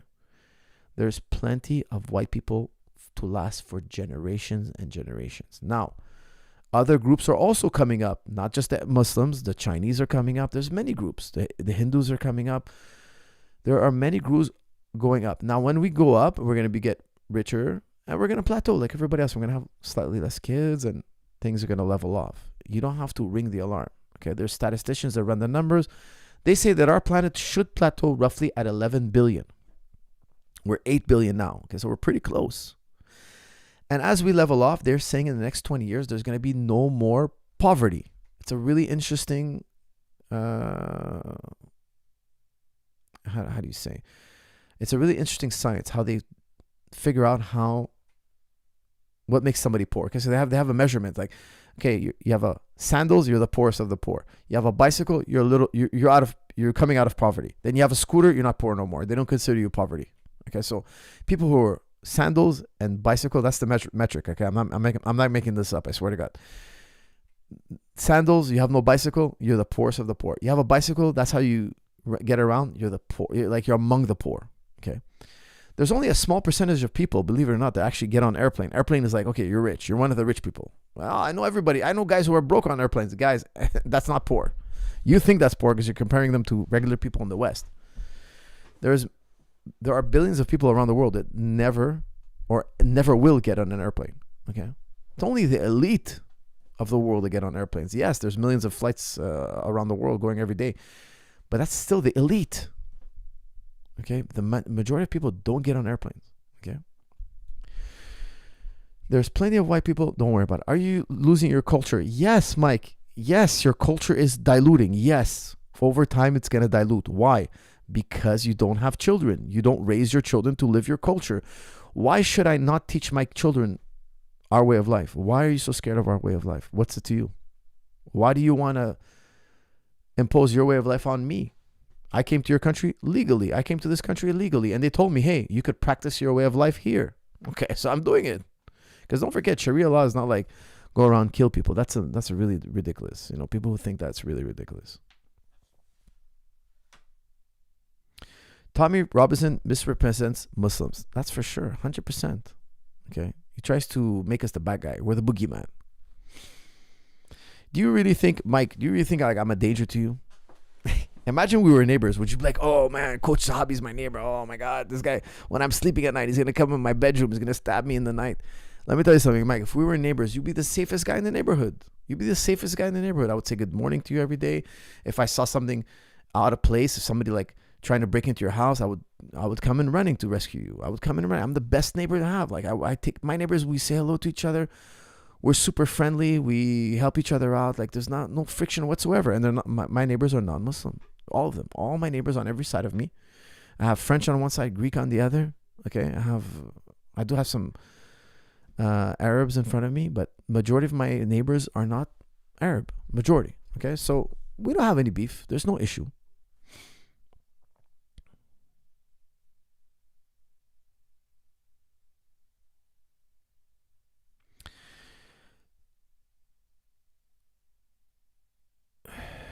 Salam, Coach. What's your perspective on parents say on who you marry? From their point of view, I'm looking at the picture while they are looking at the frame. That's from Basim Omar. I don't know exactly what you mean by that. Let me reread that. Salam, what's your perspective on parents say on who you marry? From their point of view, I'm looking at the picture while they are looking at the frame. Well, look, I think you should take your parents' input and respect your parents' opinion. Like I make my daughter picky swear. I make her promise me all the time. We're going to choose our husband together. We're going to choose together. Why? Because when you're young, you don't think long term. When you're young and you're in love, you don't think long term. You gotta have mom and dad chip in. You gotta look, is she going to be a good wife for you? Are you two compatible? Parents were looking at it as a long-term success. And that's really important because you're going to be looking, look how beautiful she is. Look how voluptuous she is. Look how attractive I am to her. That's the most important thing. But that doesn't last forever. Okay. You have to have more than that for the marriage to be successful. You have to have more than that.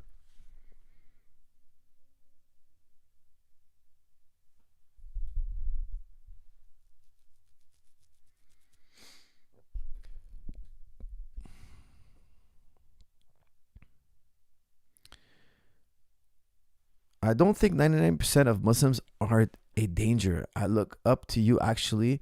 It's the 1%. Also, I like my culture and don't want great grandkids growing up under Sharia. That's from Mike. Mike, look, I'll tell you something. Look, my great ancestors, they were not Muslim.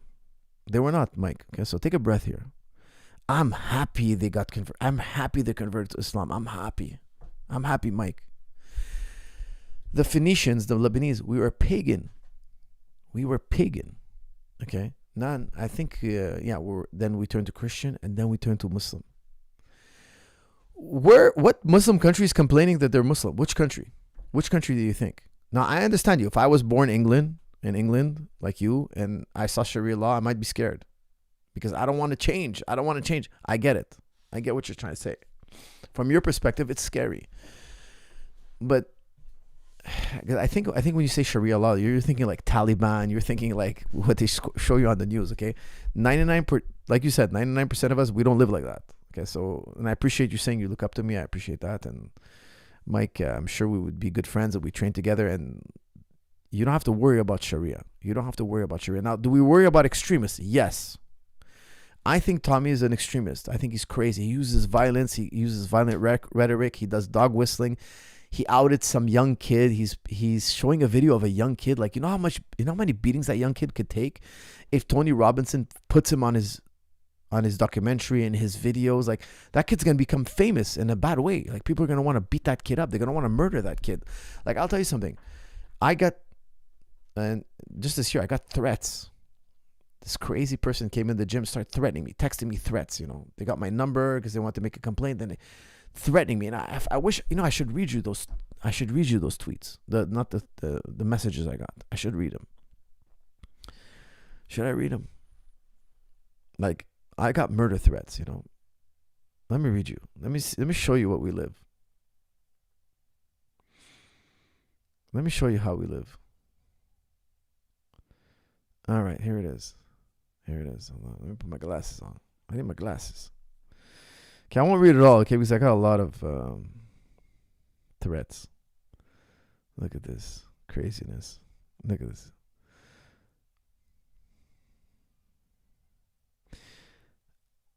Listen to this, okay? This is insane. Look at these threats I get.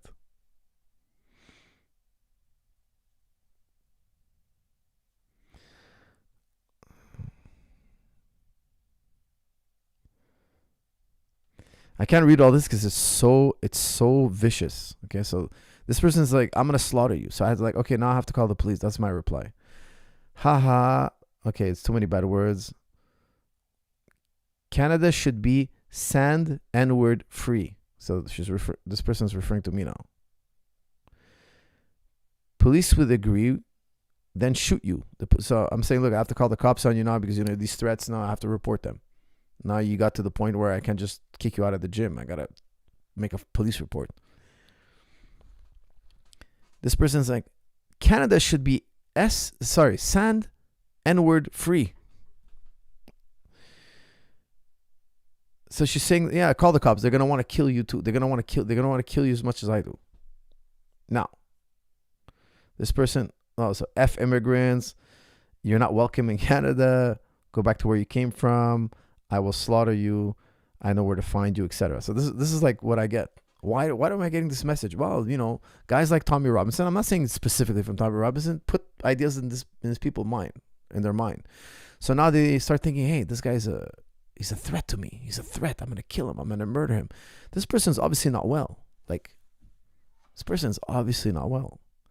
Came in the gym. We welcomed this person. We treated this person very well. No incidents happened. Literally 0 incidents. Nobody beat this person up. Nobody hurt this person. This person came and trained. Supposedly had a very positive experience. And all of a sudden, I start getting messages. And I think this person is deranged. This person has to be medicated or something.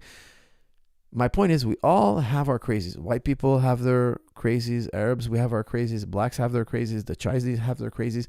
We can't be like, hey, there's a 1% of you that's really dangerous. And we know, but that's everybody. We gotta identify them. We gotta medicate them. We gotta find what are doctors gonna do with these people? I don't know. I don't know what to do with them. That's for the experts to figure out, the psychologists. But we can't label the entire people. The president of Israel, listen, no, this is not a joke. He said that the Palestinians are an entire nation that deserve blame. You hear what I'm saying? He said, we have to stop the rhetoric that there are innocent people among them. It's an entire nation that shares blame. He said the entire nation. Netanyahu said about Lebanon, he says, listen to what he says. This is a direct quote. There's a missile and rocket in every kitchen and in every garage in Lebanon. If you believe that, he's saying basically that every house in Lebanon, every civilian target is eligible. We justify it. Why? There's a rocket in there. There's a missile. That's insane rhetoric. So now you have the 1% who are in charge. That's who you should be worried about. They're like that country, one of the most powerful countries in the world. They're being funded by one of the richest country in the world. And they're giving carte blanche, unlimited backup and money. Like they're saying literally, Blinken and Biden, we will never turn our backs on Israel. We're going to help Israel all the way. Like we're going to back them up forever. Okay. Now you're telling us that these guys who are saying that they know for a fact that there's a rocket and missile in every house in Lebanon. So if they wasted all of Lebanon, millions of people, 25 plus million people, oh, that's fine because it's all legitimate. It's all legitimate. Why? There's a rocket and missile in every house. This is insanity. Now, 99% of people don't think like this. 99%. But sometimes a small group that's so radical becomes in power. And that's when we worry. Yes. Now, to the last part of your comment, you said, I don't want my kids... I like my culture. I don't want my grandkids to grow up in Sharia. Well, here's what you got to do. You got to find yourself a nice English girl, marry her, and have kids. And teach your kids to have kids. And teach your children to have children. You got to do like we do. And then you won't need immigration. You won't need to be scared of Sharia. You won't need to be scared of Muslims. Because here's the thing. You guys are not having replacement numbers. That's the truth. It's a fact. You could look it up. And other groups are, and it's not just us, it's not just the Arabs, okay? It's not just the Muslims. It's not. But it's not true that we're cutthroat killing machine. That's not true. It's a myth. That's a myth. Actually, you know what? Let's look it up. Let's watch another video. You guys made me watch a video. I'm going to make you guys watch a video now. Hold on. Let me pull up a video for you. Let me look up for you a PhD in government, okay? You know you can have a PhD in governmental studies? Did you know that? Hold on a second. Wait. This is not the video. Hold on a second. Okay, guys. You made me watch a video. Now I'm going to make you watch a video. How about that? Let me make you gentlemen watch a video.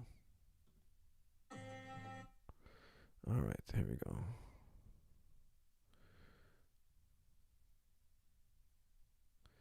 Just one moment, please, gentlemen. One moment. I'm about to locate this video. It won't be long. The button pushing. The button pushing curse.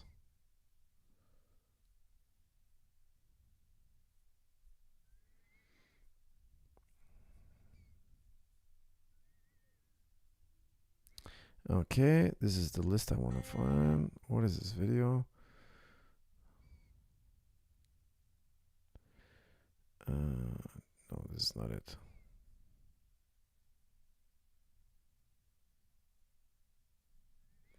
This is not it. Let me just find the correct video. Why does it keep showing me this? Okay, here we go. Okay, Roy Casagranda. Casagranda, guys. He's a Latino. Okay, so don't say I got this from an Arab source. It's not an Arab source. Let's hear what this gentleman has to say, okay? He's telling you how Omar bin Khattab, the Muslim Khalifa, the original Muslims, conquered Jerusalem. This man is a PhD in studying governments, how governments are formed, the philosophies behind governments, the ideologies, everything. Okay, this man, he studies governments across history and the world. Let's hear what he has to say. The Arab army is stuck outside, trying to figure out how to get inside so they can capture this holy city. The Archbishop of Jerusalem, a man named Sophronius. Okay, guys, just a quick note. Okay, he's talking about Umar bin Khattab. He's coming to Jerusalem now. He's conquered Jerusalem. Jerusalem has agreed to surrender. This is a very well-known story in history. Okay, he took it without killing anybody. There's no deaths. There's no chopping of heads. There's no forced conversions.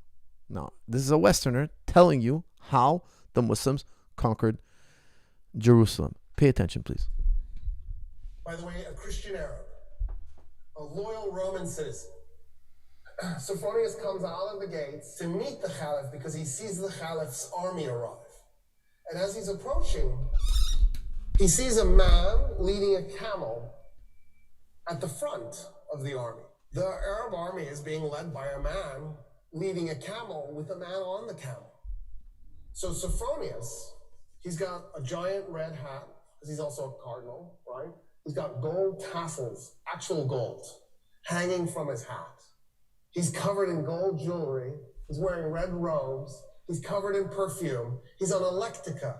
The lectica was the couch that the Romans would ride, and then they'd have like 4 or 8 men, depending how big it is, carrying it. And then he has 2 men, one on each side, fanning him. Of course, right? That's what Jesus would want from his bishops. It's exactly right. And he's coming out on this lectica being fanned. And he comes up to the guy on the camel, and he says, where's the Caliph? And the guy on the camel does like this. He nods with his head at the guy leading the camel. So Sophronius turns to the guy leading the camel and goes, where's the Caliph? And the guy leading the camel says, I'm the Caliph. And Sophronius goes, dude, you're dressed in rags. The guy's pants were mended multiple times. His shirt was mended multiple times. And he goes, no, I'm the Caliph. And Sophronius goes, you've just conquered Iraq and Syria and all of... Okay, guys, just a quick note. The Khalifa, it means the ruler, the king, okay? The successor. So he's the most powerful man in Arabia, in the world right now. He's conquering the Persians. He's conquered parts of Rome. He's coming now to Jerusalem. He's the most powerful man there is. And he's wearing rags, and he's the one leading the camel. He didn't express it just well. Okay, why? Because in Islam, what I don't think this gentleman knows is that if two people are riding on a camel, the way that it works is 1/3 of the trip you ride the camel, 1/3 of the trip I ride the camel, and 1/3 of the trip nobody rides the camel. We give the camel a break. We give the camel a rest. Okay, this is the sunnah. This is the tradition. Why? Because we share. It doesn't matter if you're the Khalifa, you're the president, you're the ruler. we share, and also the animal has to have a rest as well. Okay, so this is the tradition of Islam. Even the animal has rights, which was laughed at before. Islam was like ridiculed. Okay, this is part of Islam that was ridiculed, but now these Arabs, Christian Arabs, are interacting with the Muslim Arabs for the first time. Palestine minus Jerusalem. How is it you're so poor? And the Khalif goes, well, why would I collect wealth? We're not doing this war because I'm trying to plunder anything. And then Sophronius goes, why aren't you riding the camel? And Omar goes, that's my servant on the camel, and we take turns so that neither one of us gets exhausted. At this point, Sophronius is like, oh, what? Who just conquered us? What are these Marxists? And so Sophronius gets off the lectica because he's shamed off of the thing. And he says, okay, I want to talk to you about our surrendering the city to you. And the Khalif says, I have an idea. Let's walk to the city, and I'll tell you what I was thinking the terms would be. So we'll start there. And Sophronius goes, yes, of course. And as they're walking, Umar ibn al-Khattab says, why don't we do this? All Roman politicians leave Jerusalem. You just go, if you're a politician. So if you're a top bureaucrat, an officer, and you can take anything you can carry. So you can take gold, as long as you can carry. And Sophronius goes, okay, that's reasonable. That's actually more than reasonable. I just assumed you'd enslave them and take their gold. I don't see how anybody would be mad about that. And then what else? And the Khalif goes, oh no, I was thinking that's it. We don't do anything else. And Sophronius goes, wait a minute, I am really confused. So when us Romans capture a city, we enslave a segment, we plunder the city, probably a little bit too much raping too. We might even burn some of it, just for grins and giggles. And then we declare it to be ours. What about that?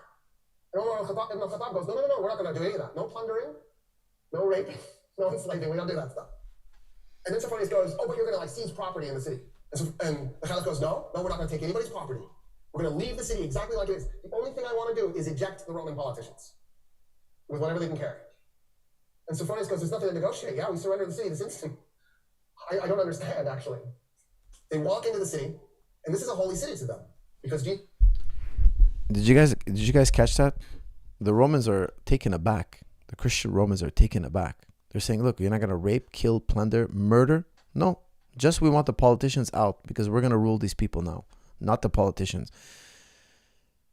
The Romans are like, oh, I thought you would just enslave the Roman rulers, the Roman politicians. No. They can go free with whatever they can carry. They can take their belongings. This is in the medieval period. Imagine.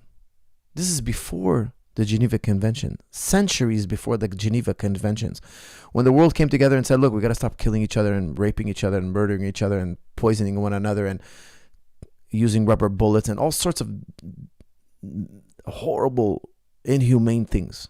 Oh, and the world said, you know what? Yeah, let's do better. This is centuries before. Omar ibn Khattab, he's saying, look, we're not going to plunder, we're not going to rape, we're not going to kick out anybody. That's incredible. This is in the medieval period. Can you believe it? The Romans are shocked. They're like, you're not going to rape and take our women and destroy it. No, we're not going to kill your children. We're not going to smash your children against the wall. Believe it or not. So what they did in the medieval period. When the Christians conquered Jerusalem, they took the children and against the wall to kill them. Very sad and atrocious and difficult to believe, but this was the norm. This was how human beings behaved. Not all Christians throughout all eras, but there was a dark time in the medieval period where there was an incredible amount of violence. And like it or not, the Christians were a very big part of that. Now, they've changed over time. They were different before. They're different after. But there was a dark period where the Christians were incredibly violent. Okay? And this is now they're interacting with the Muslims. This is holy to them because the Jews were holy to them. And so they see this as a holy city. Sophronius goes, tell me about your religion as they're walking through the streets. And so Umar ibn al-Khattab starts telling him about Islam. Sophronius goes, it just sounds like a variation of Christianity. I feel like our religions are shockingly similar. And Umar ibn al-Khattab goes, yeah, because they are. We thought we were doing Judaism 3.0. It never occurred to us that we were going to be received as being so different. And he says, you've given us such amazing surrender terms, and because I feel such kinship with your religion, will you do me an honor? Will you come to my church and pray in your Muslim way next to me as I pray in my Christian way? And Umar ibn al-Khattab goes, never. And Sophronius goes, why? He goes, I'm the Khalif. The first place I pray in Jerusalem is going to become a mosque. The Muslims will take it and they will create a place of worship for Muslims, and you will lose it. And I don't want you to lose your church. And so, Okay, guys, I'm not sure if you got that, but Sophronius says, okay, come pray in my church. We're going to pray together. And Omar bin Khattab says no. Why? Because if the first place I pray, they're going to erect a mosque. The Muslims in the future are going to want to erect a mosque the first place I pray. So I'm not going to pray in your holy church. I'm going to pray outside your church. Okay, now today we have the Mosque of Omar in Jerusalem, the first place he prayed. If he had prayed in their church, they would have took down the church. They would have converted the church into a mosque. Okay, so look how wise Omar bin Khattab is. He included Jerusalem to have all religions. It's an international community. he goes, okay, what if we find an empty piece of Jerusalem and we just pray there? And Umar ibn al-Khattab goes, yes, I accept. An empty piece, something that nobody owns. So they go and they find an empty lot and they pray. The Archbishop in his Christian way, the Caliph in his Muslim way, side by side. It is a... See, the Muslim and Christian are praying in Jerusalem. The Muslims should take note here. This is Umar bin Khattab. I mean, I'm not saying that it's a traditional thing to do, but there was a harmonious sharing of the city. Mosque today, that spot, commemorating the first place that the first Muslim Caliph prayed in Jerusalem. He nailed it. He knew what was coming. And he saved the Church of the Holy Sepulchre for Christians, because that's the church Sophronius wanted him to pray in. At that point, the Caliph says, I want to see the Temple Mount. And Sophronius goes, why? And the Caliph goes, because it's holy. It's holy to everybody. It's holy to Christians, it's holy to Jews, it's holy to Muslims. And Sophronius goes, nah, we haven't been treating it as holy to anybody. And Umar ibn al-Khattab goes, what do you mean? And so Sophronius says, so after we tore down the Second Temple of Solomon, when we conquered Palestine, we turned the Temple Mount into a garbage dump to punish the Jews. And the Caliph goes, what do you mean? And Sophronius goes, yeah, there's like 500 years of refuse on that thing. It's just a garbage dump. And he goes, show me. They walk up to the Temple Mount, and the Caliph can't believe what he's looking at. He falls on his knees, and he begins clearing the garbage by his hands. His army sees their leader on his knees clearing garbage, and they run up, and they start clearing the garbage themselves. Okay, so if you guys didn't get that, Omar bin Khattab asks, where is the temple? The Jewish temple that I've heard about. And they say, well, we turned it into a garbage dump. Well, what do you mean? Why is it a garbage dump? Well, we want to punish the Jews, humiliate the Jews. Their most holiest place, we turned it into a dump. Now, this is the Roman Christians. Omar bin Khattab asked them to show him. When he sees it, he starts taking the garbage out with his own hands. Okay, we have this in our books. This is our tradition. This is what he did. This is what this gentleman here who studies our tradition is telling you. The Muslims took the garbage out by their hands. They rescued the ancient temple of the Jews. Okay. Now look what happens next. This is very well known in history. They clear the garbage off the Temple Mount. The Caliph goes, okay, I want to meet some of the Jews living in Jerusalem. And Sophronius goes, there are no Jews in Jerusalem. And the Caliph goes, what do you mean there's no Jews in Jerusalem? The city is holy to the Jews. How could there be no Jews? And he says, well, us Christians, we pretty much murder them every chance we get. We really hate Jews. In fact, in the war we just did against the Persians, the Jews sided with the Persians. And so we murdered 20,000 Jews in Jerusalem and completely purged the city of its remaining Jewish population. And Umar ibn al-Khattab goes, no, this is wrong. You can't do this. And so he turns to a convert to Islam, a Jewish convert to Islam, and he says, I need you to find me 80 Jewish families that were willing to volunteer to move to Jerusalem so we can reestablish a Jewish presence in the city. And that's how the Muslims conquered Jerusalem. Small correction to the professor here. Umar ibn Khattab wanted more than 80. The Christians negotiated him down to 80. They didn't want more than 80. So he was going to bring a large colony of Jews. And the Christians were very adamantly against it. Because there's a lot more to the history than that, but very interesting. You can't say that the Muslims are anti-Semitic. When the Muslims came the traditional Muslims, the rightly guided Muslims, okay, we call them the four Khalifas, they didn't use forced conversion. They didn't slaughter. They didn't massacre. That happened later, okay, and we're embarrassed of that. We say, look, those guys didn't follow the Islamic way. They went off the rails. They went rogue. They were more concerned about power and control and their own political career. What they did was haram, we call it. It's wrong. It's evil. It's bad. A lot of massacres that were wrong. So we gotta say, when it's wrong, we gotta say it's wrong. It doesn't matter who did it. So that's the outlook. But you can see here a professor, a Western professor, not a Muslim professor, telling you the history of how Islam came to Jerusalem. Islam is not something to be feared. I think extremists are to be feared in every culture, in every single culture. Because look, Islam came to Lebanon. I'm happy it did. I'm not like upset about it. Actually, I would tell you that if Islam didn't come to us, I don't know what would happen to me. I would have probably been a gangster. I would probably have been a very violent, corrupt human being. I think there's no way I would be married with kids. There's no way, impossible. I would probably have kids, many kids, all over the place, but I wouldn't know them. I wouldn't have family values, that's for sure. If it wasn't for Islam, there's no way I would have family values. I would have been a guy traveling the globe, chasing money, and I would probably look a little more like Andrew Tate, okay?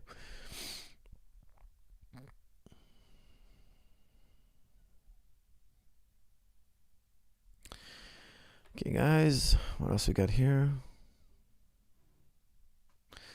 Omar bin Khattab is a Semite. Netanyahu isn't. That's from Abdulaziz. You're very right about that.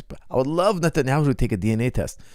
In Israel, DNA tests are illegal. You have to have a medical reason to do a DNA test. You can't just, I want to see what my heritage is. You're not allowed. It's not allowed. Illegal.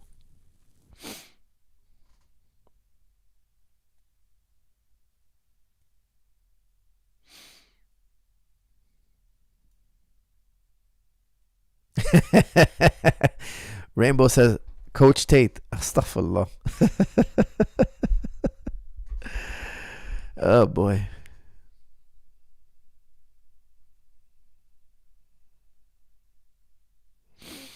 I literally said to myself, you know what? I need to listen to some Faraz Zahabi right now. And you are literally live. LOL. Honestly, Lee, alhamdulillah. I'm happy you're here. Coach, have you ever worked with Charlie Francis? That's from Corey Munro. I've corresponded with him by email, but I haven't worked with him directly. And he passed a few years ago. I can't remember how many years ago, but he passed. So unfortunately, I never got to work directly with him. I've met Ben Johnson. I've talked to Ben Johnson about training. I got to hang out with him. He visited the gym, and he was giving me his opinion on how we should train for MMA, etc. But Charlie Francis, his trainer, Ben Johnson's trainer, the famous Canadian who got caught for steroids, won the Olympic gold and got caught for steroids.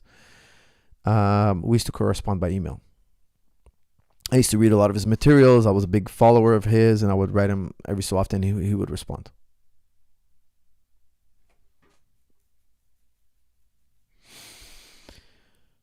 Okay,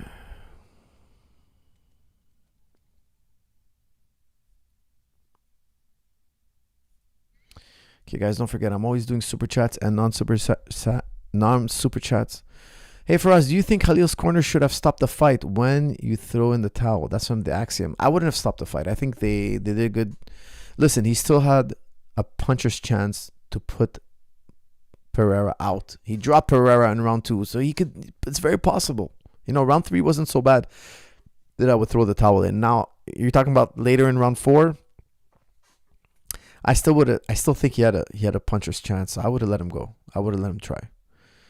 Man, Khalil's really tough. He took a lot of shots, man. He took a lot of shots, and he took them well. And at one point he threw like a 2-punch combo that could really hurt Poatan, but he missed. But it was still, you saw that his chances were viable.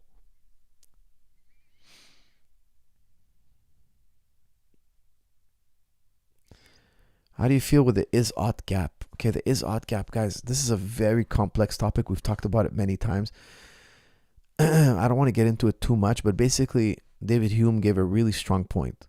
He says, look, the world is the way it is, okay? There's a set of facts. You have brute facts, okay? Well, children die every day from starvation. Okay, that's a brute fact. You can't say it ought not to be. You can't say that, it's wrong that kids die every day from malnourishment. You can't get an ought from an is. He says, why? Well, there's no rhyme or reason to the world. There's no meaning to the world. That's a theist worldview. If we're atheists, David Hume is saying, from an atheist paradigm, you can't say it ought to be a certain way. You can't say that men ought not to beat their women. Why? Why should men not ought to beat their women? Well, if you beat women, it's bad. They're uncomfortable. They're sad. They're miserable. So what? So what? I'm not saying this is my view, guys. I'm not saying this is David Hume's view. What David Hume is saying is that when we say ought, we're not using logic or science anymore. We're making an appeal to emotion. That's what David Hume was saying. Okay, now David Hume is not he wouldn't tell you, oh, we should starve children, we should beat women. He's not telling you any of this. What he's saying is, look, if we're going to be logicians, if we're going to be true logicians, okay, there's no, like we saw earlier when we're listening to Sam Harris talking Dawkins and saying two sisters, we can't say they ought not to be together. They are together. That's an observable fact. That's scientific. We can observe it. What's logical? There's two of them and they want to be together. Okay, that's a logical argument. Let's say that's not a syllogism, but you guys get what I'm saying. Okay, we can't say logically that they ought not to be together. That's, now you've invented something. Now you're making an appeal to emotion. You're appealing to my emotions. There's no logic behind it. There's no logical reason why they should not be together. There's also no logical reason why you shouldn't kill a puppy. Now, I don't think you should kill puppies. Don't turn it into that. Don't misunderstand David Hume. I don't think David Hume would kill puppies. If he saw a puppy, he would probably take it, pet it, feed it, love it. I don't know what he would do. But he's saying you can't say we ought not kill puppies. Why? Well, so what if you kill a puppy? What's the big deal? There's no consequence. Oh, people might get upset with me. Okay, well, that's not a logical reason. It's not a scientific reason. He's saying that's a social reason. Social, that's all construct. That's all made up. It could have been otherwise. That's contingent. That's all flavor of the month. Like, for instance, think of if you were Genghis Khan. I'm going to use the word grape, okay, but you know what I mean. You go into a town and you grape everybody. You kill and you grape. And people are like, hey, that's wrong. You're like, why is that wrong? There's more Mongols in the world. I like Mongols. I want more Mongols. For me, I allow the graping. Well, more Mongols in the world, sure, but these poor girls, it's none of my business. No skin off my nose. What do I care about that? There's more Mongols in the world. That's all I care about. Well, he's got all the power. He makes the rules. He could have made the rules any other way. That's his flavor of the month. That's how he sees the world as good. You see the world as good in another way. So what? What can you do about it? That's just your perspective. That's just your subjective point of view. That's what David Hume is trying to say. Now, what you can say is that there's people getting raped. There's people getting murdered. That's an empirical observation. That's a set of facts. Once you start saying it ought to be this or ought to be that, that's your own personal subjective point of view. You have to enforce it with might. If not, some other guy with more might than you is going to enforce his way of viewing the world, his flavor, his way of seeing the world as beautiful or good. You understand? So that's what David Hume was saying. He wasn't trying to tell you, go do evil things. He was just trying to say, look, you can't logically convince somebody that something is evil or it ought to be a certain way. There are empirical facts. There are mathematical facts. There are logical syllogisms. Everything else, in David Hume's words, committed to the flames. It's all social construct. It's all made up. It's all subjective. It's all point of view. There's nothing concrete to it.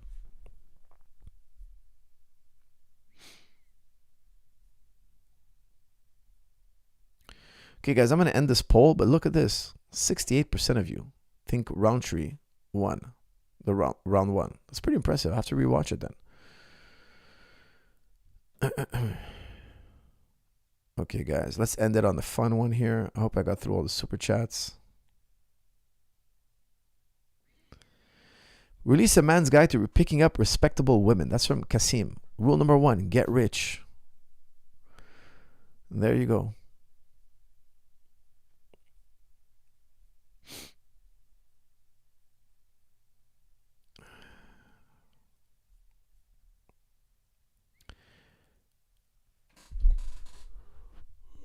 Guys, I was just joking about the get rich thing, okay? So I don't think you should try to entice a woman with money, but being able to financially provide for your woman is a great thing, but you don't have to be filthy rich, but you're going to have a financial burden. That's the truth.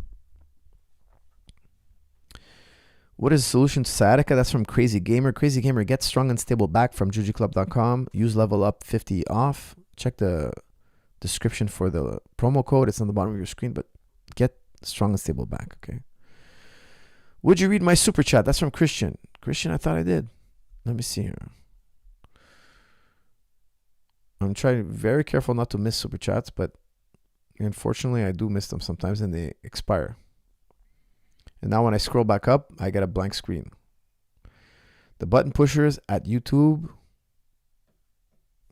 are falling behind, man. No, I can't scroll up. This is crazy. I wish you guys could see what I'm seeing. This is crazy. Damn it. Now my whole screen is blank. I can't see any of your comments. I literally see 0 comments right now. There's like a lag or something. Okay, here we go. We're back. Sorry, Christian. I cannot see your previous super chat. I apologize. Get rich or die trying, coach. That's from Harrington. I gotta say, I respect that attitude. All right, here we go. Yelts. Hey, coach, how can I help someone deal with insomnia? Melatonin supplementation doesn't seem to help. Thank you. Well, yes, Yelts, if that's a different person, I would say exercise is number one. If you exercise not close to bedtime, try to exercise early in the morning, you're going to see you're going to be really excited to get to bed.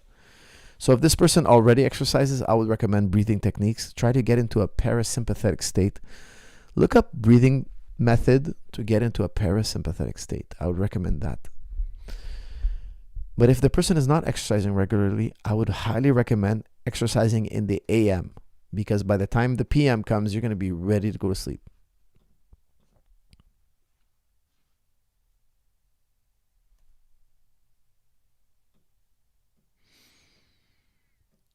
Guys, please, no more super chats. My thing is lagging really bad. I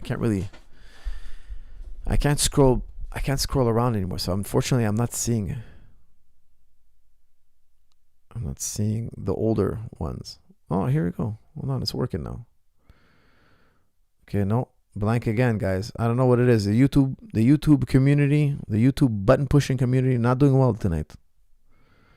Really disappointing.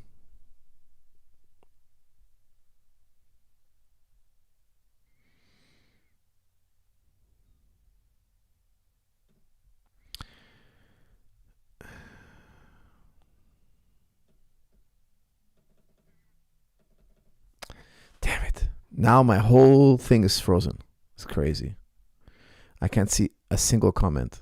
I tried to scroll back up to see the super chats, and I'm frozen out. Okay, guys.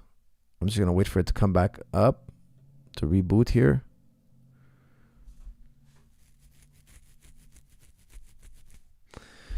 This is crazy. Okay, here we go. We're back. Okay, guys, let's end this on a good one. Something light, simple. I don't want to stay. It's 1:30 a.m. You guys should be in bed by now. Okay, here we go. All right, here we go, guys. No super chats needed. Just punch in your comment and question, and I'm going to do it.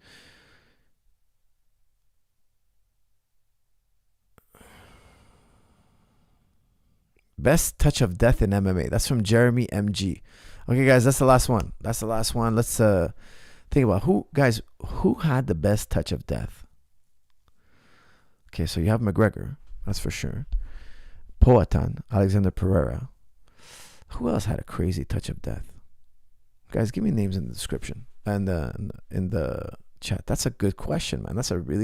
Romero had a touch of death, yes, but he wasn't like a KO master. He was a dangerous KO puncher. And Ngannou, how could I forget it? Okay, guys, let's make a poll. Guys, give me a poll here. Give me the names. I'm gonna make a poll. Rumble Johnson had a great KO power, that's for sure. Josh Emmett definitely up there. Derek Lewis, Black Beast, McGregor for sure. Who else had an incredible touch of death? Shane Carwin, absolutely. Tommy Hearns, Ben Askren, Mark Hunt, of course. Who else? Mirko Krokop had a touch of death for sure in that left foot. Definitely.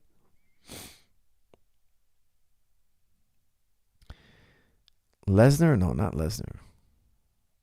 Guys, who had the best touch of death in MMA history? That's an incredible question. It just blew my mind. How could I have not have thought of this? How could I have not thought of this? This is crazy. Big Country. Rumble had a crazy KO. Yeah, that's true. David Tua. Okay, but we're not talking about boxing here. We're talking about MMA. Who had the best touch of death? Like, not necessarily the best fighter, but the guy with the most power. Oh, Barry. What's his name? I forget his name. Pat Barry. Pat Barry definitely up there. Who else?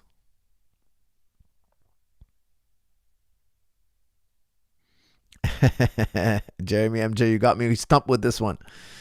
You got me stumped, man. Okay. I'm gonna put up 4 names. Okay, this is not the perfect list, but I'm gonna put up 4 names. And we're gonna do a quick poll because this is a great question. Best touch of death. So we're gonna put McGregor. We're going to put Ngannou. We're going to put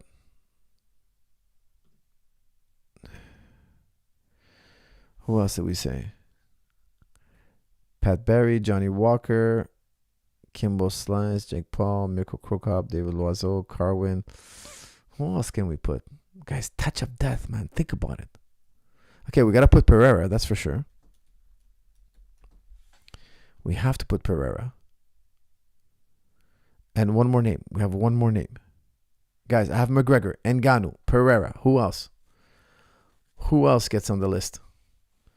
CM Punk? Almost on the list. He might not make it. Emmett? Should I put Josh Emmett? Rumble? This is such a good question. Damn it.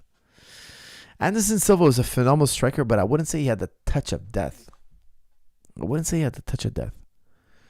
Who was like a hard-hitting guy where like everybody was scared of his power just all the time? Cody Garbrandt, man. Cody Garbrandt was a very powerful puncher. Taporia also, a very respectable.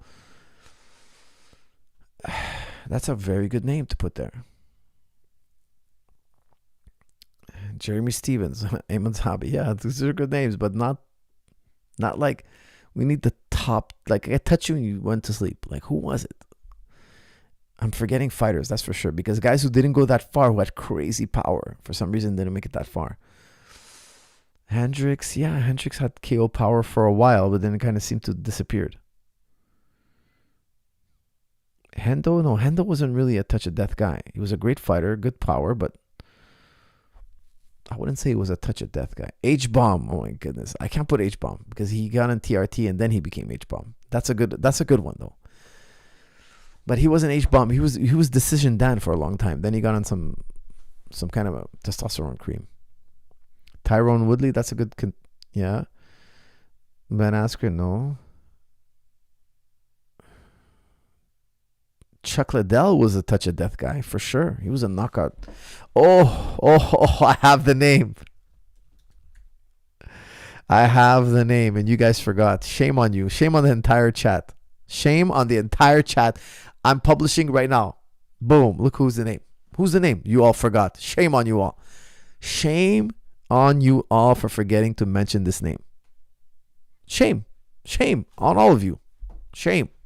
The shame is unbearable. How dare you all forget this name? Shame. I'm so ashamed of you all. Really, honestly, I want you guys to go sit in a corner and reflect. All right, let's see how this poll's turning out here. I want to see you guys. Oh, the numbers are coming in. 42% Pereira. Look at this. Belfort, 6%. Oh, you guys. Oh, this is gross, man. This is really gross. Pereira, 40%. Ngannou, 46%. We're taking the lead. This poll is climbing. Guys, this poll is climbing. Oh, my goodness. Yeah, he did. Look, Belfort, I'm not saying he was the best fighter of all time. And yes, he got beat, this and that. But he was scary, man. When he was young and he would pop, pop, pop, pop, pop. Like, he knocked out Vanderlei Silva. He has so many knockouts, man. But then again, the same reason I didn't put Henderson. I shouldn't have put Belfort now. See? Ngannou, guys. I think it's Ngannou. The heavyweight champion of the world. TRT Vitor coach. He was a scary man. You put him on that stuff, watch out. Okay, so maybe, yeah, BJ Penn was a great puncher for sure, definitely.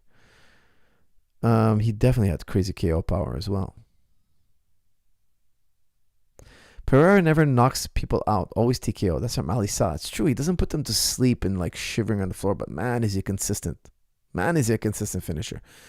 Taporia for sure. Definitely I could have put Taporia up there. Okay, guys, it looks like Ngannou might have the greatest touch of death of all time. I think that could be a very good answer.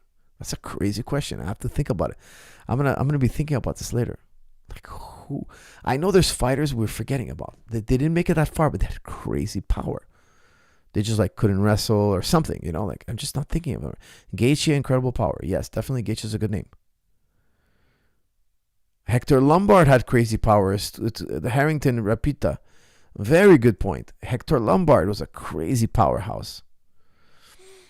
Carlos Condit, Machida, good, very good power. But I would say that Hector Lombard was one of those guys where you didn't want to get touched by him. Wilder, Lineker, yes, definitely Lineker. Wilder, very good power, but he was a boxer. Sean O'Malley, of course, Sean O'Malley. Dominic Cruz, not so much, but he did have good power, but he wasn't a finisher. He didn't have a lot of finishes. Mike Tyson, of course. If you ever did MMA, goodness gracious. You know what, guys? We underappreciate Ngannou, McGregor, Pereira, Belfort. Only 3%. Only 3% thought he has the greatest. Chuck Liddell, Drew Dober. Very good knockout power. Chuck Liddell had incredible knockout power. Drew Dober as well, very powerful guy. But Jamalito, I think you're 100% correct. Faraz Zahabi, he nominates Faraz Zahabi. I'm a little bit biased, but I think that should go on there. Rampage Jackson was a great KO power. Had great KO power. Rampage Jackson for sure makes the list. I should have put him. Well, actually, he was also taking supplements. Let's say. He was also on the supplements. He admitted publicly. He was saying, "Oh, I'm within the norm. I'm allowed to do it." He had Steven Seagal, another possible name. Vanderlei Silva, but he was on the happy juice. How many natural guys were in the crazy knockout power? Just hard to say. Jose Aldo was a great puncher, but not. I mean, he's a great finisher too, but not touch of death. Like, he was a hard hitter for sure. Jose Aldo was a hard hitter. Fedor definitely should be on the list. I should have put Fedor instead of Belfort. You know what? I should have put Fedor. I'm ashamed of myself not putting Fedor.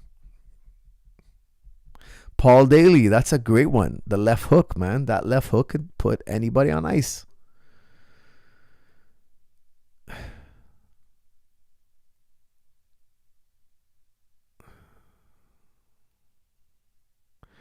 Very true.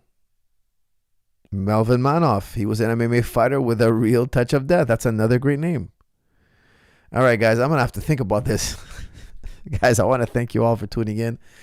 It's a pleasure as always. Please make sure to use Level Up 50 off. Check out ggclub.com. Get 50% off anything. Use that promo code. Guys, this was a fun one. Thank you. I really enjoyed that question. Thank you, Dan Elini. You're a gentleman and a scholar. Appreciate it. And I'll see you all in the next episode. Thank you.